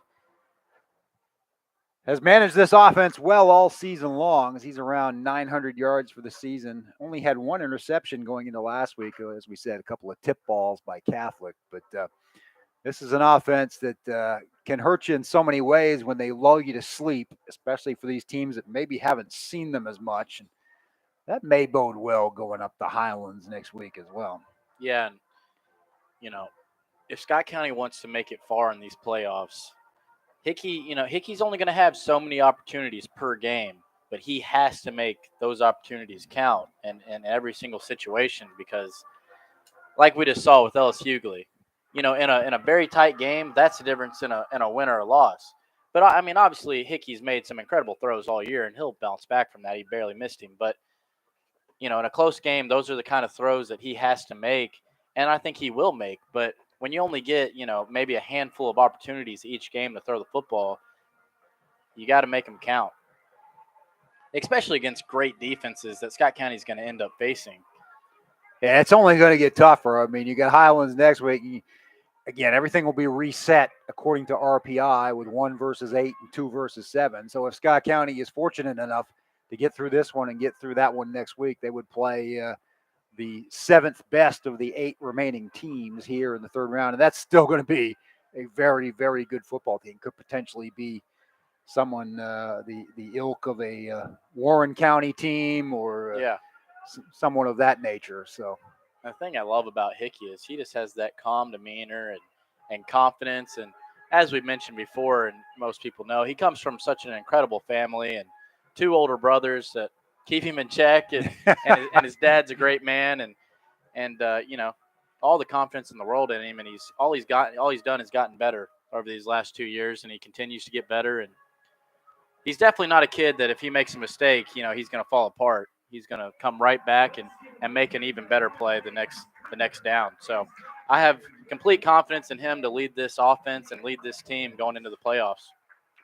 Covenant Catholic leads the other game 14-0 over Great Crossing. 6:43 remaining in the 3rd quarter. Colonels have it 1st and 10 on the Warhawk 15, so threatening to stretch that one open a little farther. GovCath, they get through that one, they're going to Douglas. So some marquee matchups in round 2 coming at you next Friday night.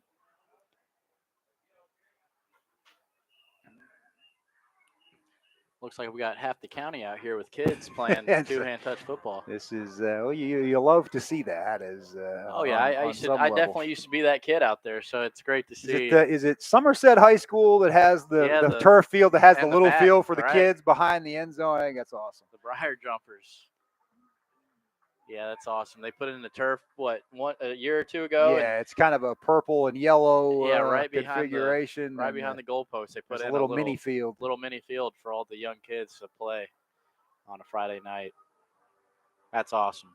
Yeah, that went viral because I saw one of my friends from New England posted that picture on Facebook. I said, hey, that's about hour and a half from where I am right now. A few miles down Route 27.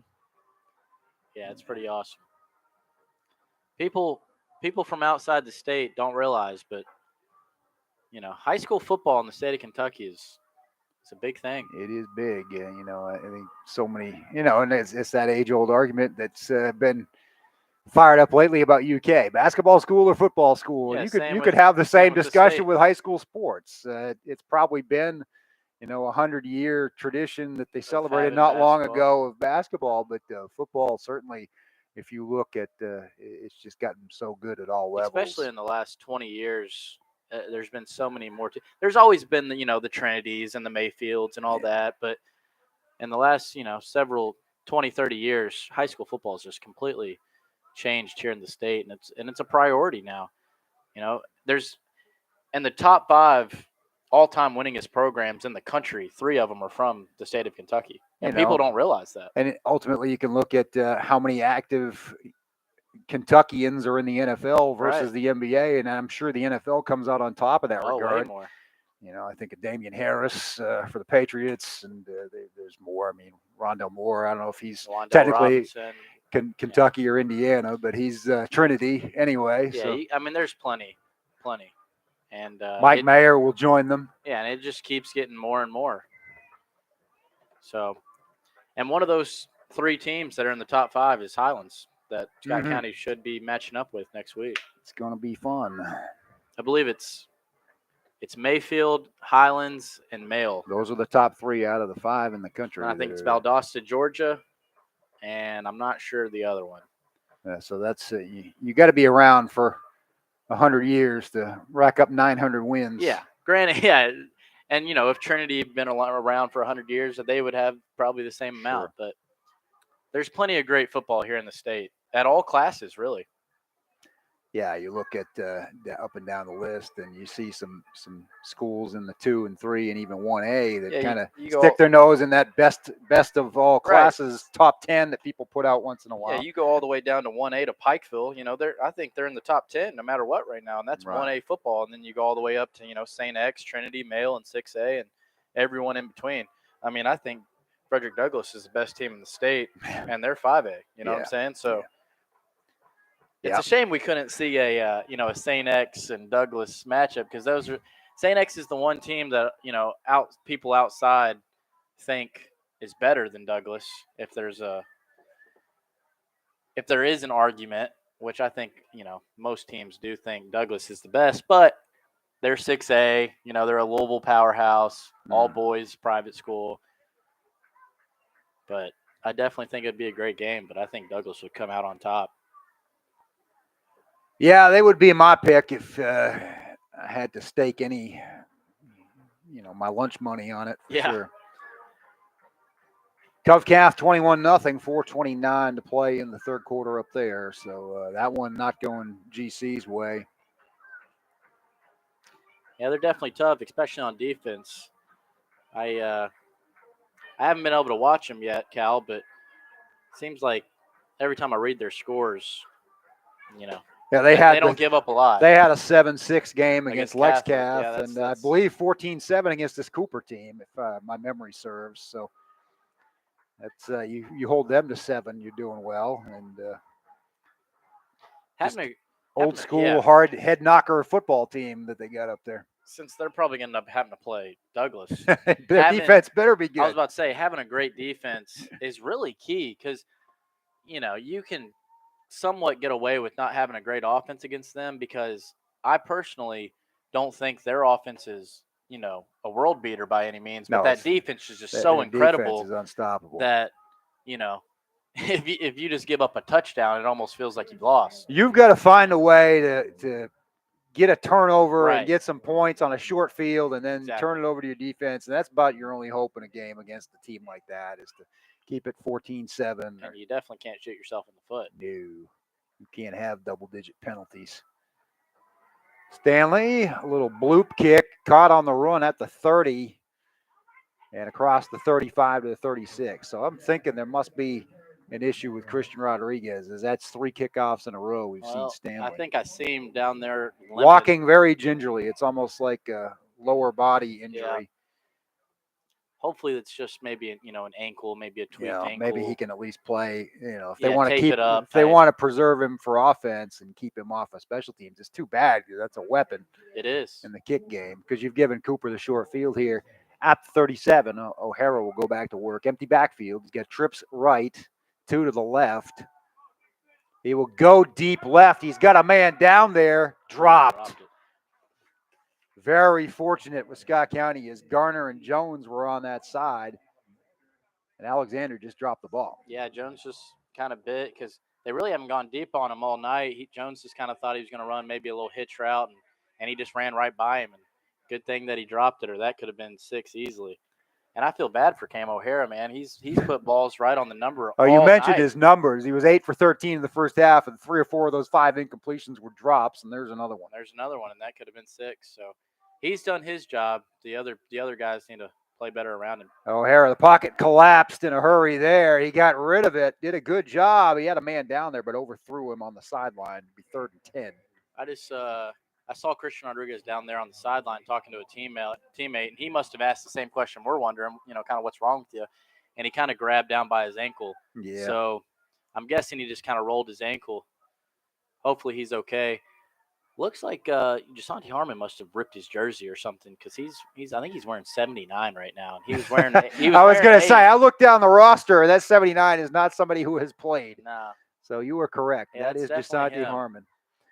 Harmon finished last year with a different colored helmet. Now he's and he is coming at O'Hara, and Jasonte with the sack and another 3 and out. His ears must have been burning. As if on cue.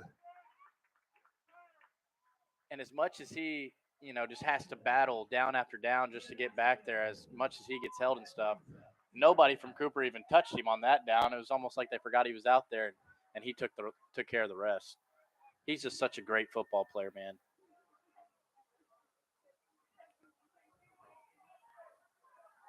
Yeah, normally with jersey changes, it's one of two things. They either ripped it or they got blood on it. Yeah, they announced the wrong name there as they were not alerted up here in the booth. So that was a good catch by you, Sam. Punt bounces out of bounds at the Scott County 35. That's where the Cards will go back to work. 10:54 to play, third quarter. They're up 35-14.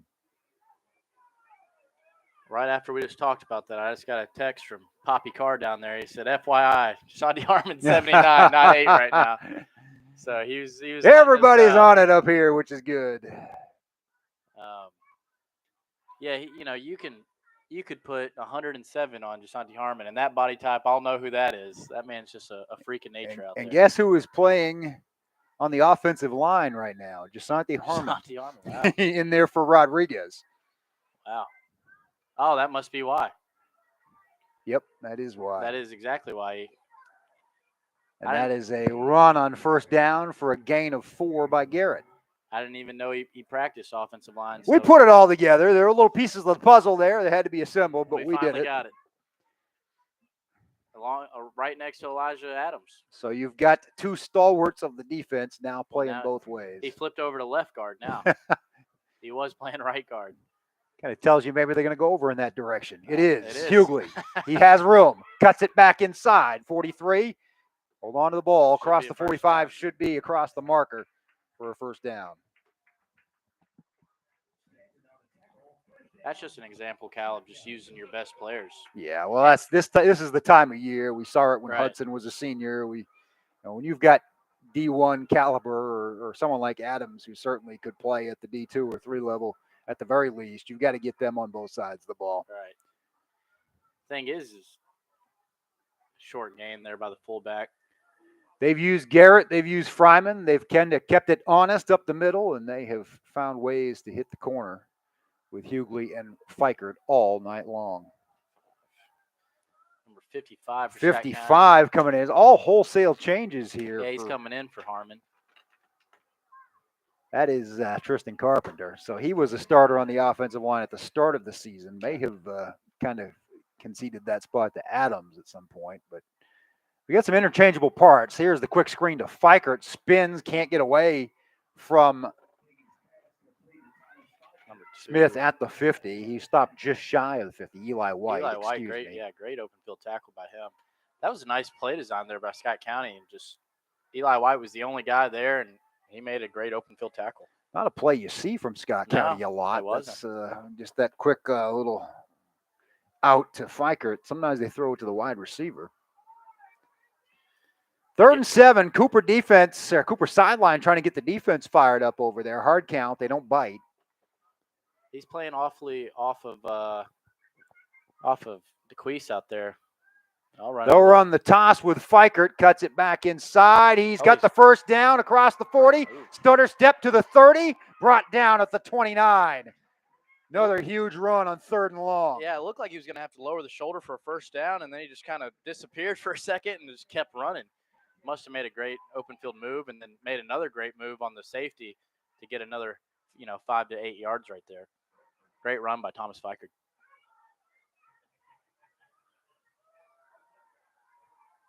At the Cooper 29, trying to stretch this 35-14 lead. Hickey to throw it. He's got his man, juggled, dropped. Isaac York. York usually sure-handed, but kind of going toward the sideline. A lot of times we see him cutting inside to catch the ball. So Yeah, we talked about Hickey at halftime. He couldn't have placed that ball any better. I mean, that hit York right between the 1 and the 5. But like we said, York's going to bounce back too. He's a playmaker. He's a gamer. a lot of times tonight we've seen they go right back to the well to try to get that player's confidence back. Hickey missed a throw early in the night, and they went right back to the air on the very next play, completed the pass. Inside, swept right, and again cut back, and a big hit on Hughley at the 26. That's one of the few times tonight, if at all, that Cooper has stopped Ellis Hughley. It will be 3rd and 7. Well, I could have swore that was number 48 that made that great tackle, but it doesn't look looks like there's a 48 on the roster there for Cooper. Well, shoot. It goes 46, 47, 49. Take your pick. Second man through, not much there to the 22. It'll be 4th and about 3. Fikert on the carry. Flynn on the tackle for Cooper. 1 quarter to play up at Covcalf, 21-0. Big spot here for the Cards trying to put this away. 7:19 to play, 3rd quarter, 4th down and 3 at the Cooper 22. Hughley, left tackle, plenty of room. 1st down, inside to the 15 and down to the 12. Another 4th down conversion.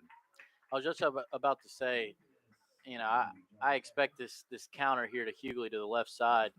And the thing is you can see it coming, but it's just so hard to stop because, one, you have so much space over there, and then he's got 2 linemen pulling right in front of him, and Hughley runs the ball so dang hard that if those 2 guys just block anybody, he's going to get bare minimum 3 to 4 yards. Ellis Hughley having a career night here. Had 145 in the first half. Yeah, the Cards will talk it over. They got 1st down at the Cooper 12 with 6:47 to play, trying to expand a 3-touchdown lead. They have clarified Harmon's jersey change for the PA. And as soon as they just did that, he went back to number 8. He said, the heck with this. He said, I'm not playing O-line anymore, I'm done. Coach. You can put the guy that practices every day there. As you were mentioning Hudson, what I was going to counter with that is you see a lot like, Hudson was an All-American offensive lineman, and Colby McKee, a great offensive lineman. And what you'll see is those guys are just such great athletes and some of your best players that they'll throw them on the defensive line just to go make plays. You hardly ever see a defensive lineman come just play offensive. It's a little bit of a different adjustment. You know what I'm saying? That's a real good point. Because, they got to learn a whole playbook. And with the wing tee, those guys have to be precise on every single play and know exactly where to go. And on defense, obviously you got to know what you're doing. But on the most part, you can just kind of say, hey, Hudson, go see ball, get ball. You know what I'm saying? Okay. The addition of Adams definitely has made this running game more explosive, and it has cut down on the penalties, too. Those 2 things probably connected. Elijah Adams. He's built like a guard. Yeah, and he is such a smart football player. Yes, he is. Hickey to throw it. Brown cuts inside to the 5. Good play there on 1st down. It will be close to the marker. I tell you what, Cal, they're not going to need it tonight because they're running at ease. But Queese Brown, just with the ball in his hand, is just such a great playmaker. And Scott County's going to use him a bunch down the road here. Fryman, for the 3rd time tonight, doesn't even get a fingernail put on him into the end zone. 4 yards out to make it 41-14, pending the extra point.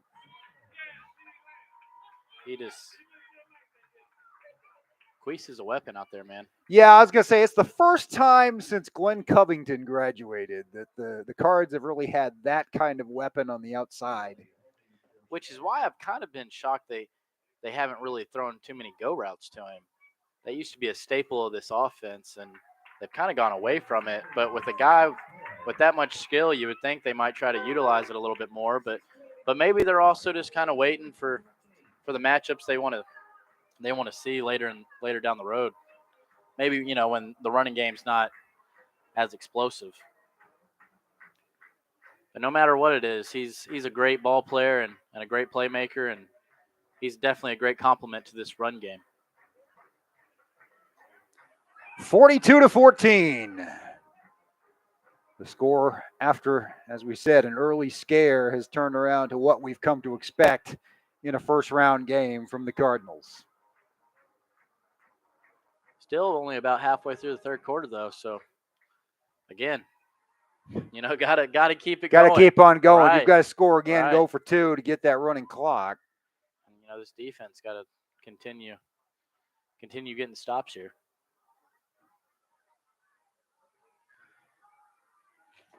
As you mentioned, it kind of looks like Christian Rodriguez is going to be shut down for the night, as he should be in a game like this, and hopefully, he just rehabs it to where he's ready to go next week.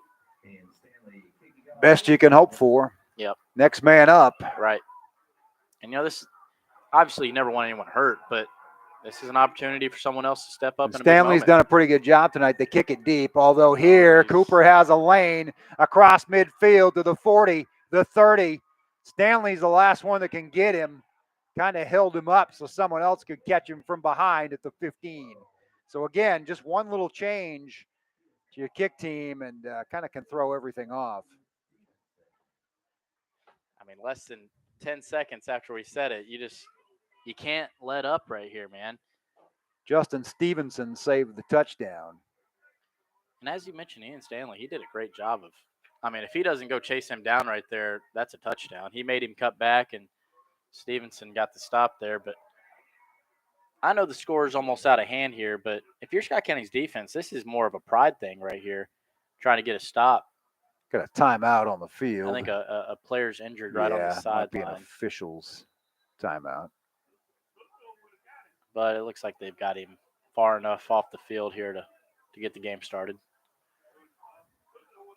But like I was saying, this is more of a pride thing if you're Scott County's defense. Yeah, you don't want to let Cooper back in the game. And you've mentioned the Catholic score a couple of times tonight. It was 28-7, and then give them a little confidence, and look what happened. O'Hara just overthrows his man in the end zone. It was well covered. Yeah, not a lot of room to make that catch. No, they tried Buddy Collins over there, and normally that doesn't work too. As we said last week, not many people try Buddy Collins, and with good reason. Yeah, it looks like his family's right in front of us here, in front of our press box. You could hear him cheering him on right there, but Buddy's only a sophomore, and he's almost a lockdown corner. Already with an offer to Louisville. Right. Among his two D1, I believe Western Kentucky might be the other. Arkansas State. Arkansas State, that's what it was. That is a bad throw. That was an errant pass. Almost yes, it was. I don't think it was tipped. It just kind of floated out there, and the closest player was Armstrong, I believe. Yeah, I don't know if he got hit or if he thought his receiver was running a different route, because his receiver went down inside almost like a little quick slant, and he threw it to the outside. So he's lucky it didn't get intercepted. 3rd and 10 at the SC 15. Certainly 4-down territory for the Jaguars. They try to close this one back to a 3-touchdown gap. It's 42-14 with 5:59 to play, third quarter. Cal Oaks along with Sam Sutton. O'Hara throws it again. Has his man deep over the middle. Touchdown coming right out of the backfield is Eli White. Yeah, that was a great route right there. Right over Elijah Adams' head right there.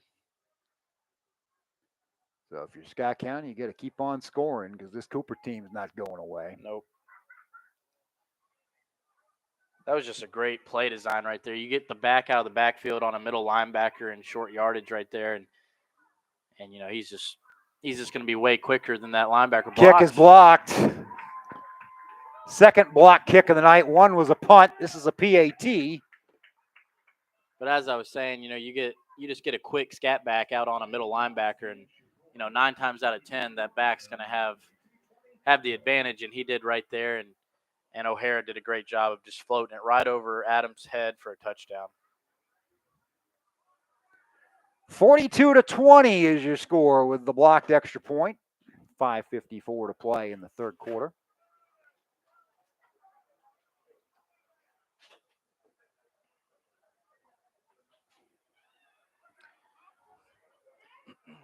Scott County still with a 3-score advantage here, though. See if they can add to it. Definitely a slower moving game here than up north, where Covcath is 8 minutes and 32 seconds away from advancing. 21-0 over Great Crossing. They would play Douglas. Scott County, if they can hold on here, will play Highlands in Fort Thomas.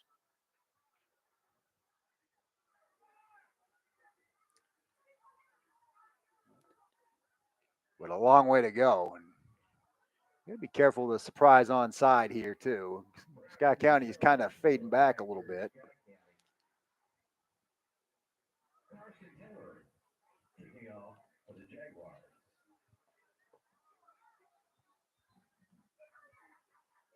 They are on Jags side. will, in fact.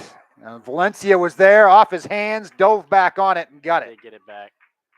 So the hands team was out there. Luke sealed last week's game by pouncing on the onside kick and does it here. Yeah, a little bit of a scare, but good job getting back on that right there by Luke. Going to some other sports around the state. Volleyball state semifinals today.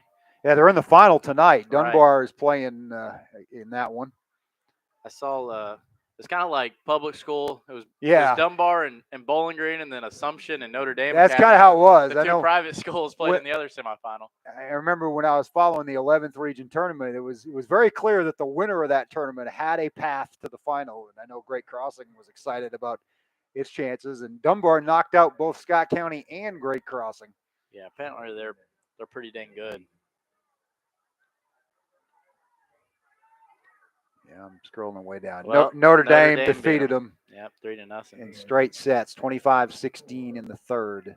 Dunbar is only the third public school to ever qualify for the final. Henry Clay, one of the others, and I think Greenwood is the third. Well, Fryman with a couple of runs up the middle while we're talking about volleyball to move the chains. That's another Northern Kentucky, Notre Dame. That's right. They're the sister school to Covington Catholic. Well, you look at the state and the suburbs of Cincinnati, Louisville, and Lexington. A lot of good sports being played.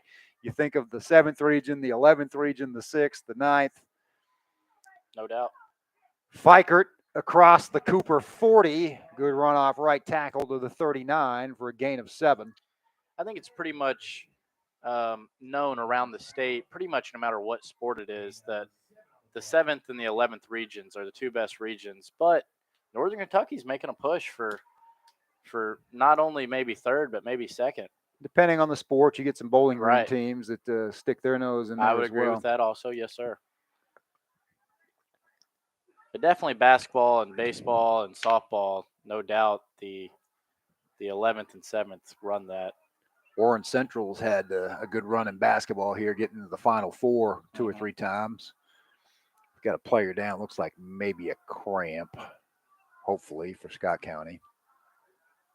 Yeah, definitely don't want an injury this late in the game. And when you're up by 22 with 4:43 left. To one of your best players, it's Thomas Fikert. Fikert, slow to get up. Yeah, I think definitely not what you that's want. Cramping. He's got the Gatorade squeeze bottle, trying to get some liquid refreshment in him.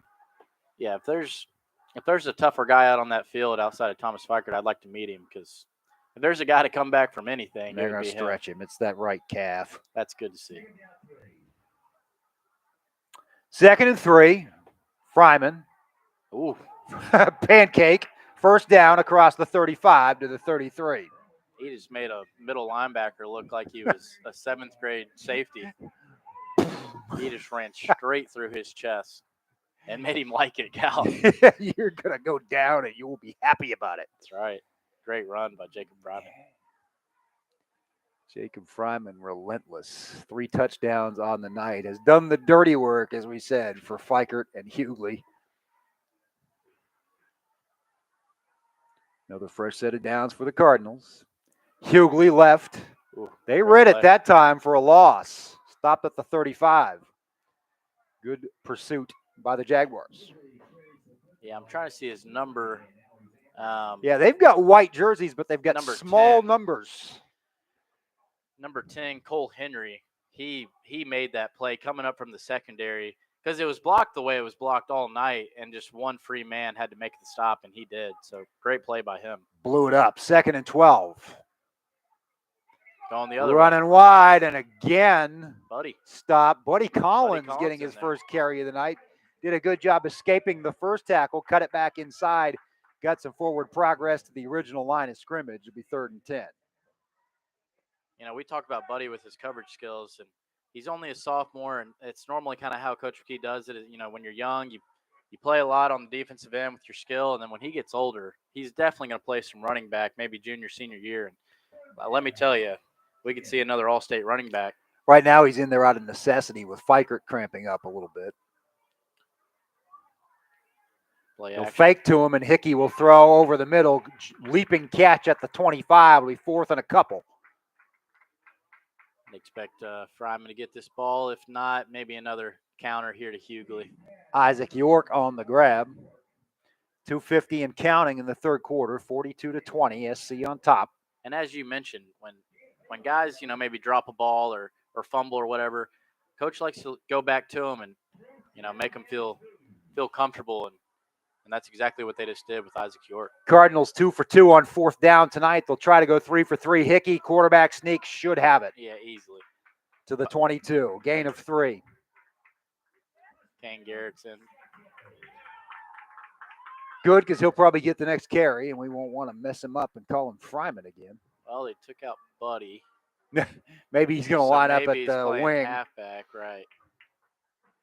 Which is a shame. I was just about to say I would love to see Buddy get the ball with some space out there, because when he gets in the open field, you're not catching him. Hughley in motion. They will give it straight ahead. Fryman popping through the middle across the 15. Kane did his best effort to blow up a middle linebacker and just kind of ran into a wall right there. But he did it. He did his job, and Fryman came right behind him for a gain of. It's a rare look with both of your 8. fullbacks in the game in a little bit of a different scenario. Fryman with a gain of 8 to the 14. Scott County threatening again. They've been the only ones to stop themselves tonight on a fumble on the first drive. Fryman, it will be 1st and goal as he pushes the pile to the 7.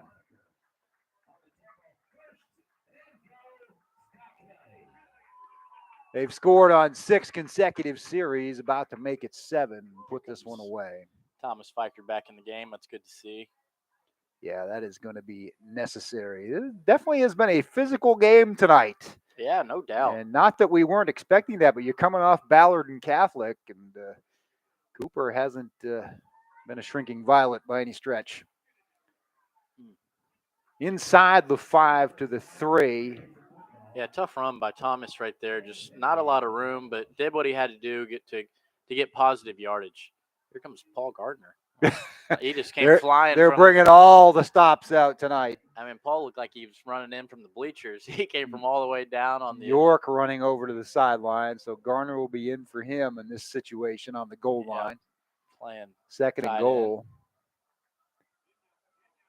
Straight ahead and into the end zone. Not 1, not 2, not 3, but 4 touchdowns for Jacob Fryman tonight, and it is 48-20 with 28 seconds to go in the 3rd quarter, pending the extra point. I think this is just one of those, Cal, where, you know, Coach McKee is just trying to say, you know, hey, Paul, you're one play away from having to play tight end. I need you in right here. Or, you know, stuff like that. Buddy, I need you to get in here. Kane, you're in here. You know, DeSante Armand playing offensive line, that's the first time. Just all these guys that are one play away, they need to get comfortable in uncomfortable situations going into these playoffs. And I think this is the perfect time for Coach McKee to implement those guys into those spots. And that's exactly what he's doing. PAT missed for the first time tonight, so 48-20.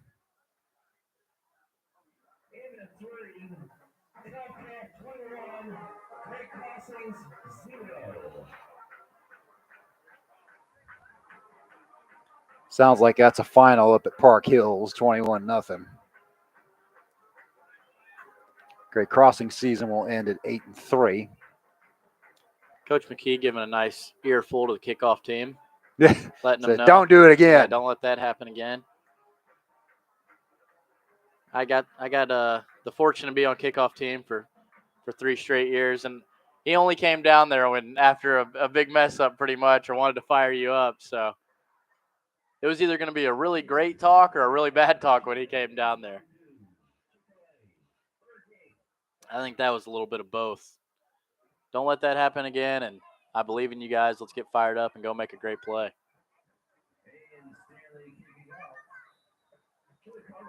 It doesn't appear to be a final yet. I think he was just announcing a score after the third quarter because there's 5:07 left.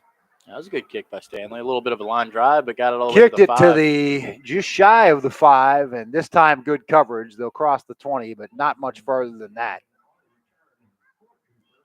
Got 21 seconds left here in the third quarter,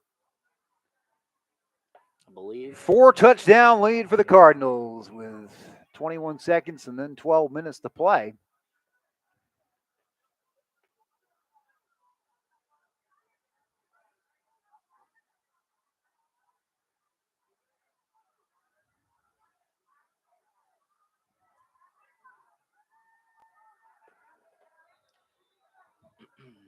Cam O'Hara has impressed us tonight. He's probably deserved a better numbers than he has. He's had a few passes dropped. This one he throws nice back shoulder throw, but a good breakup there is coming in was Luke Valencia to disrupt that.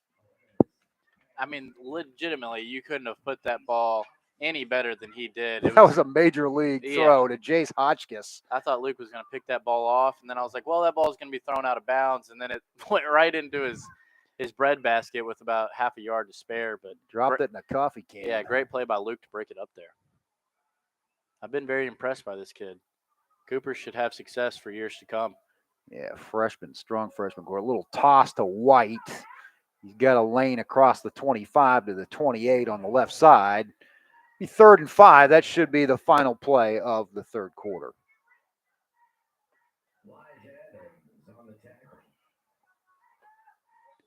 "12 minutes to play, 12 minutes to advance as Scott County with a comfortable 48-20 lead over the Cooper Jaguars.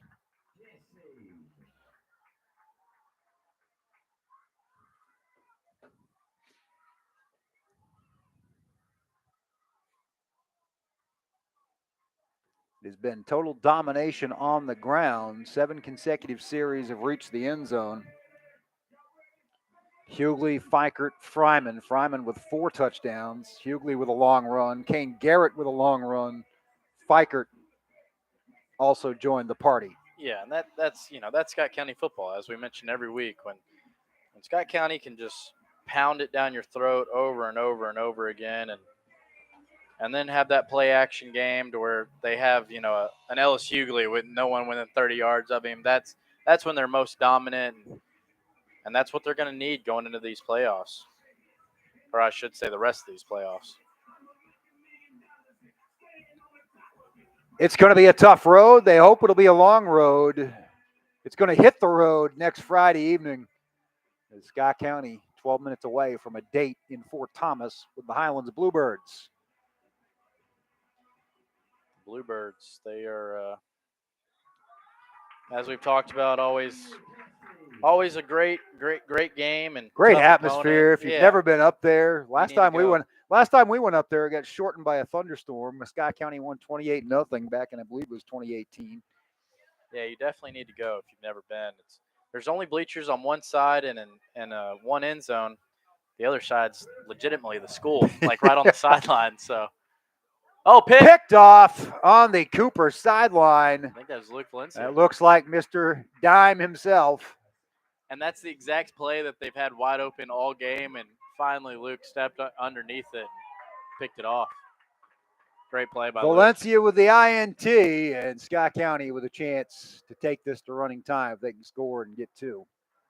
We always talk about Jasanti and Elijah Adams and Paul Gardner and everything, but Luke Valencia is just as important on that defense than any of those guys. He plays that kind of hawk position that's kind of all over the place, and he's great in run support and in the pass game, and he's been great this year, and looking forward for him to continue that.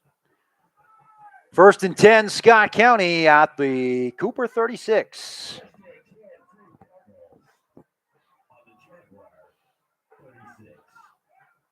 Oh, he's wide open. Hickey, they got him. That time they hit it to York, cuts it back inside, touchdown with 11:45 to play. 36 yards, Andrew Hickey to Isaac York. And Cal, before this game, I was going to talk to you about how York was so impressive early in the year, and they really targeted him, and he was having such a great first half. And the last few games, he really hasn't been targeted too much. But this tonight, they've targeted him 3 different times, and he's been open, and he's made great plays, and right there pays off because he's been doing a great job blocking. He's been a great blocking tight end, and it looks like Scott County's going to go for 2 here. Yeah, I think you got to try to get it to 36. Yep.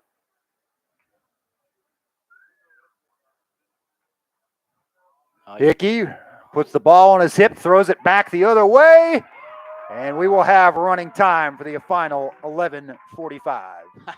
I tell you what, Cal, as awesome as a play that was, he threw it back. I think it was Thomas Fikert that he had wide open 10 feet in front of him for just a little out route, and he decided to go 20 yards the opposite way. But nonetheless, got 2 points out of it and a running clock. But that's good to see because in future games, they're probably going to go back to that game when they really actually need it, and you're going to have 2 separate options right there. So the defense just can't key on that crossing pattern to the opposite side. 56-20 with 11:45 left. Scott County will be playing on Veterans Day night at Highlands in round 2 of the KHSAA 5A playoffs. It also is a 10-win season, which they had a streak of 12 in a row, only snapped by COVID a couple of years ago, and then last year the uncharacteristic 6-6 year, but they have bounced back in a big way. Ranked number 5 in the state. They've shown it on the offensive side tonight, and certainly defense after a sluggish first quarter. And Scott County used all their weapons tonight, which is good to see. They've used all their backs, both fullbacks, wide receiver, and now tight end.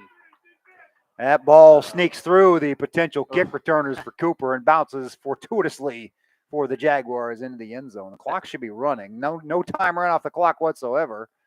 As lucky as Logan Jones got in the first half, Cooper got just as lucky right there. Yeah. That ball stopped about 1 yard in the end zone. And then finally rolled across that line into the Cardinals end of Bird's Nest Stadium.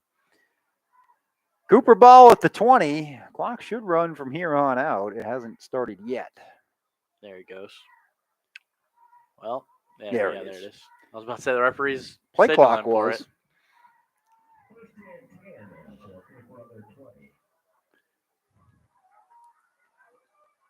There is a run that will go nowhere.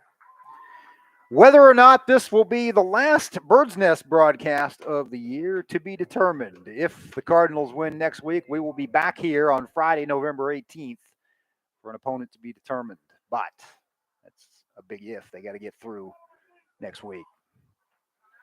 Yep. Weeks 3 and 4 of the playoffs would be here if they're alive. And hopefully, like we talked about, maybe we can figure something out to where we can get to you guys at Highlands next week. At the very least, I can promise you all-night Twitter updates. I was about to say, you're definitely going to have Twitter. It'll be like the old days. Complete on the Cooper sideline, out of bounds, clock winding at the 26. It will be 3rd and 4. That took a lot of guts from Cam O'Hare. He went right back to the play he just threw a pick on and got a completion there. But that's signs of a good quarterback. You just can't let one play get you down. He went right back to what's been successful all night and another completion. He used a bunch of different receivers tonight. Alexander made that catch. He's had Johnson, White, Henry, Lonecker. And he got it within 3rd and manageable here. 3rd and 3 at the 27. White on the carry, first down across the 30, where he'll be stacked up there. Garner on the stop as the clock ticks down to the 10-minute mark.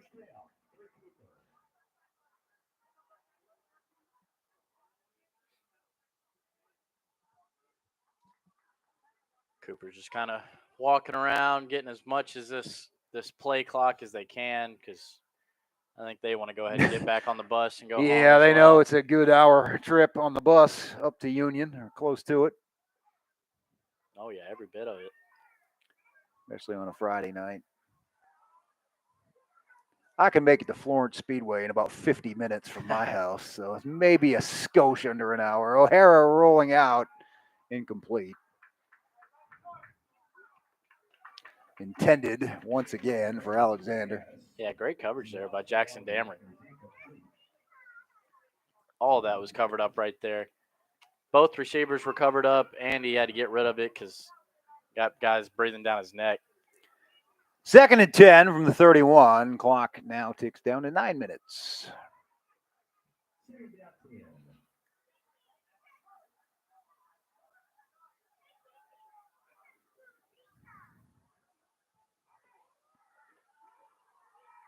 O'Hara to throw it. Lots of time. Throws deep. Well covered. Well thrown. Wow, they're going to give it to They're him. going to give him the grab. Threw it, threaded the needle between a couple of Cardinal defenders, and coming down with it at the SC 30-yard line is Alexander. This was college football. I'd love to see a review right there. There wasn't an official anywhere near it. No, he was nowhere near that. He was just kind of out of position. Give Like, it to him. He caught it. Why not? I'm not so sure those feet were in bounds, but they're still fighting. They are. There's a lot of fight in this team. That's a freshman throwing to a sophomore again. Again, pride situation for the defense, and there is another pick. That Dameron. And he's still running. 40. Inside to the 50 and across midfield. Man, what a play by Jackson Dameron right there. Just one-on-one. And the receiver actually had a step on him. I mean, he just flipped his hips real quick and turned that head and just cut that ball right off, cut right in front of the wide receiver and picked it off. And a good return, too. Got it on Cooper's side of the field. This defense has answered the call after a couple of early haymakers from the Jaguars, put them in a 14-7 hole. So got the starters out there, which I think this is just more of, we got to be ready, I don't want you getting rusty for next week. There's many trains of thought here, but. And it's not like we run the spread where you're running the ball, running it up or anything. You're going to run the ball. Just fullback dive right there. There also aren't as many waves of substitutes as there used to be, obviously, back in your day. I mean, you used to be able to put 2, 3, 4 different units out there in these games. Just fine.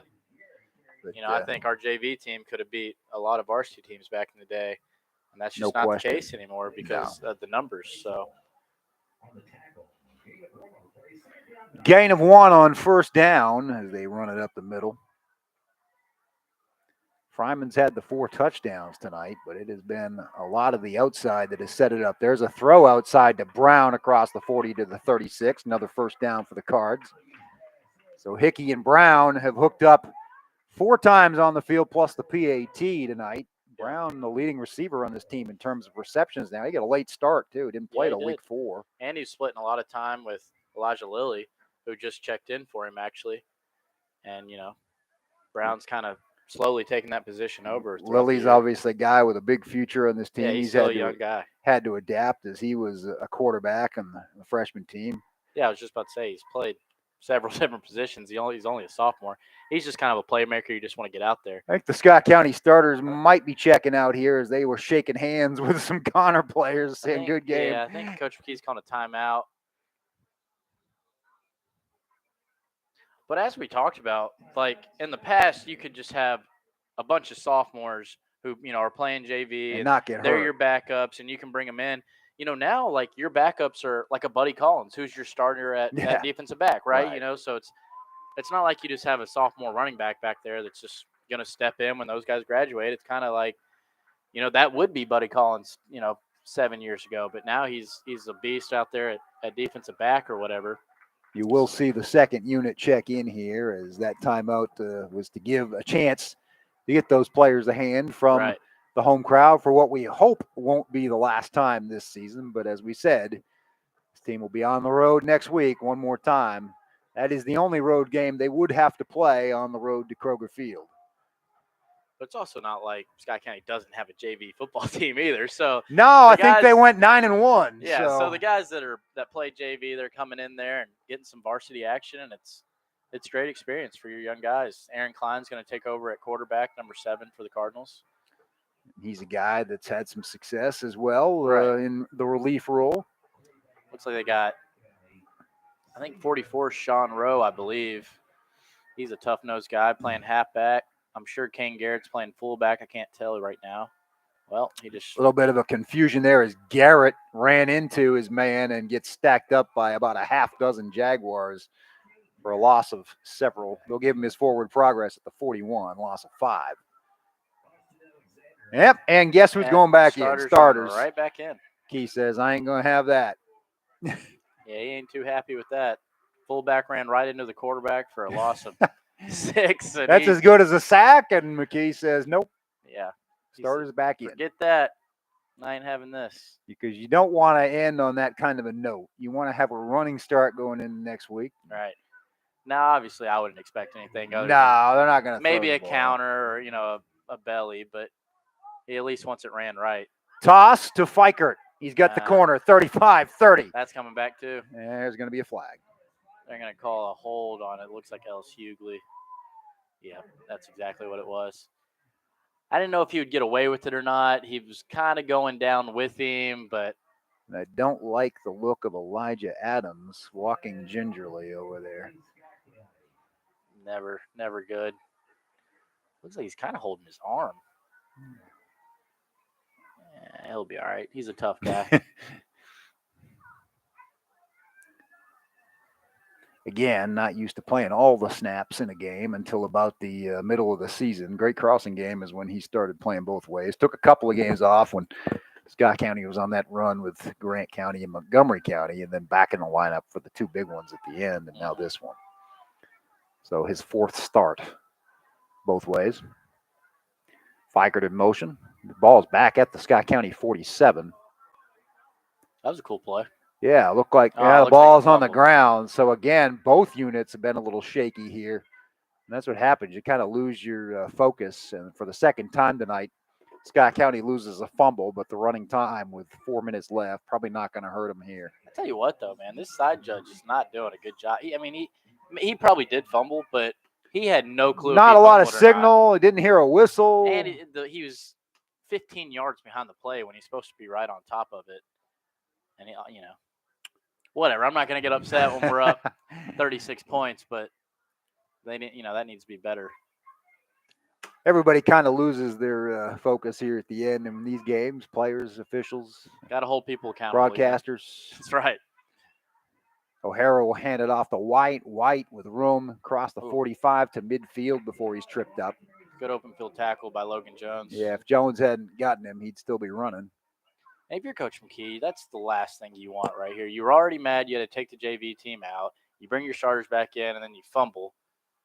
That's literally that's what he didn't want happening, and that's why he brought the starters back in, and that's just frustrating right there as a coach. Your Ozer Paint and Flooring player of the game tonight is Ellis Hughley. Hughley in the first half, 6 carries for 145 yards, had another big run in the second half.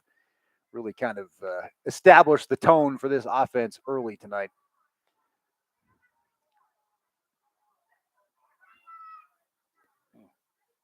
Stopped for no gain is White.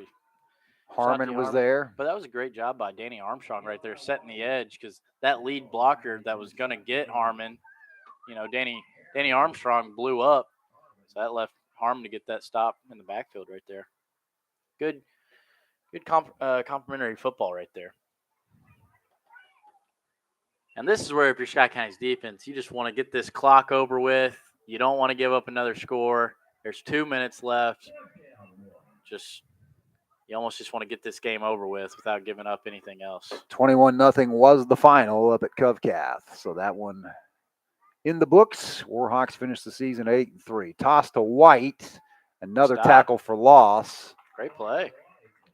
So White got 9 on first down. Gets stopped for nothing on second and third, and we're under 2 minutes. Look at Cam Keller with explosiveness getting out there in open space. He's a big man, but he can move at that size. He is mobile. Great play. 4th and a yard. Cooper perhaps down to its final play of this one. Cards will go to 10-1. They'll play the 9-2 Bluebirds of Highlands in Fort Thomas next Friday night. Already looking forward to that.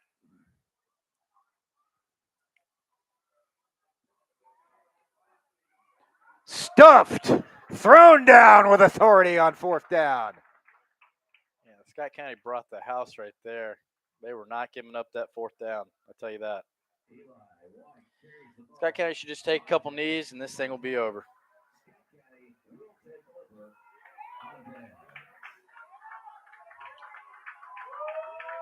Looks like the JV is going to go back in and take this knee.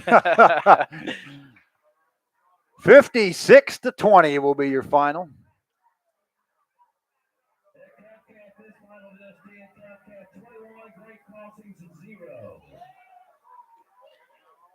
A little cheer in the crowd there.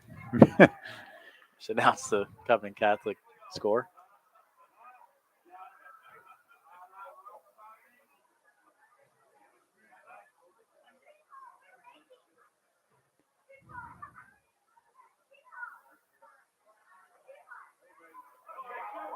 Oh, man.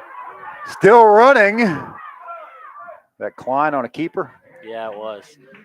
I really didn't expect that. I thought they'd just take a knee there. Yeah. Pushed out of bounds, but the clock won't stop because of the running clock situation. And that is your final play.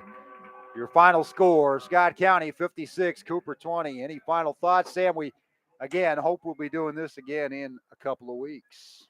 Yeah, no doubt. It's good to see that they got the momentum back going in later, deeper into these playoffs.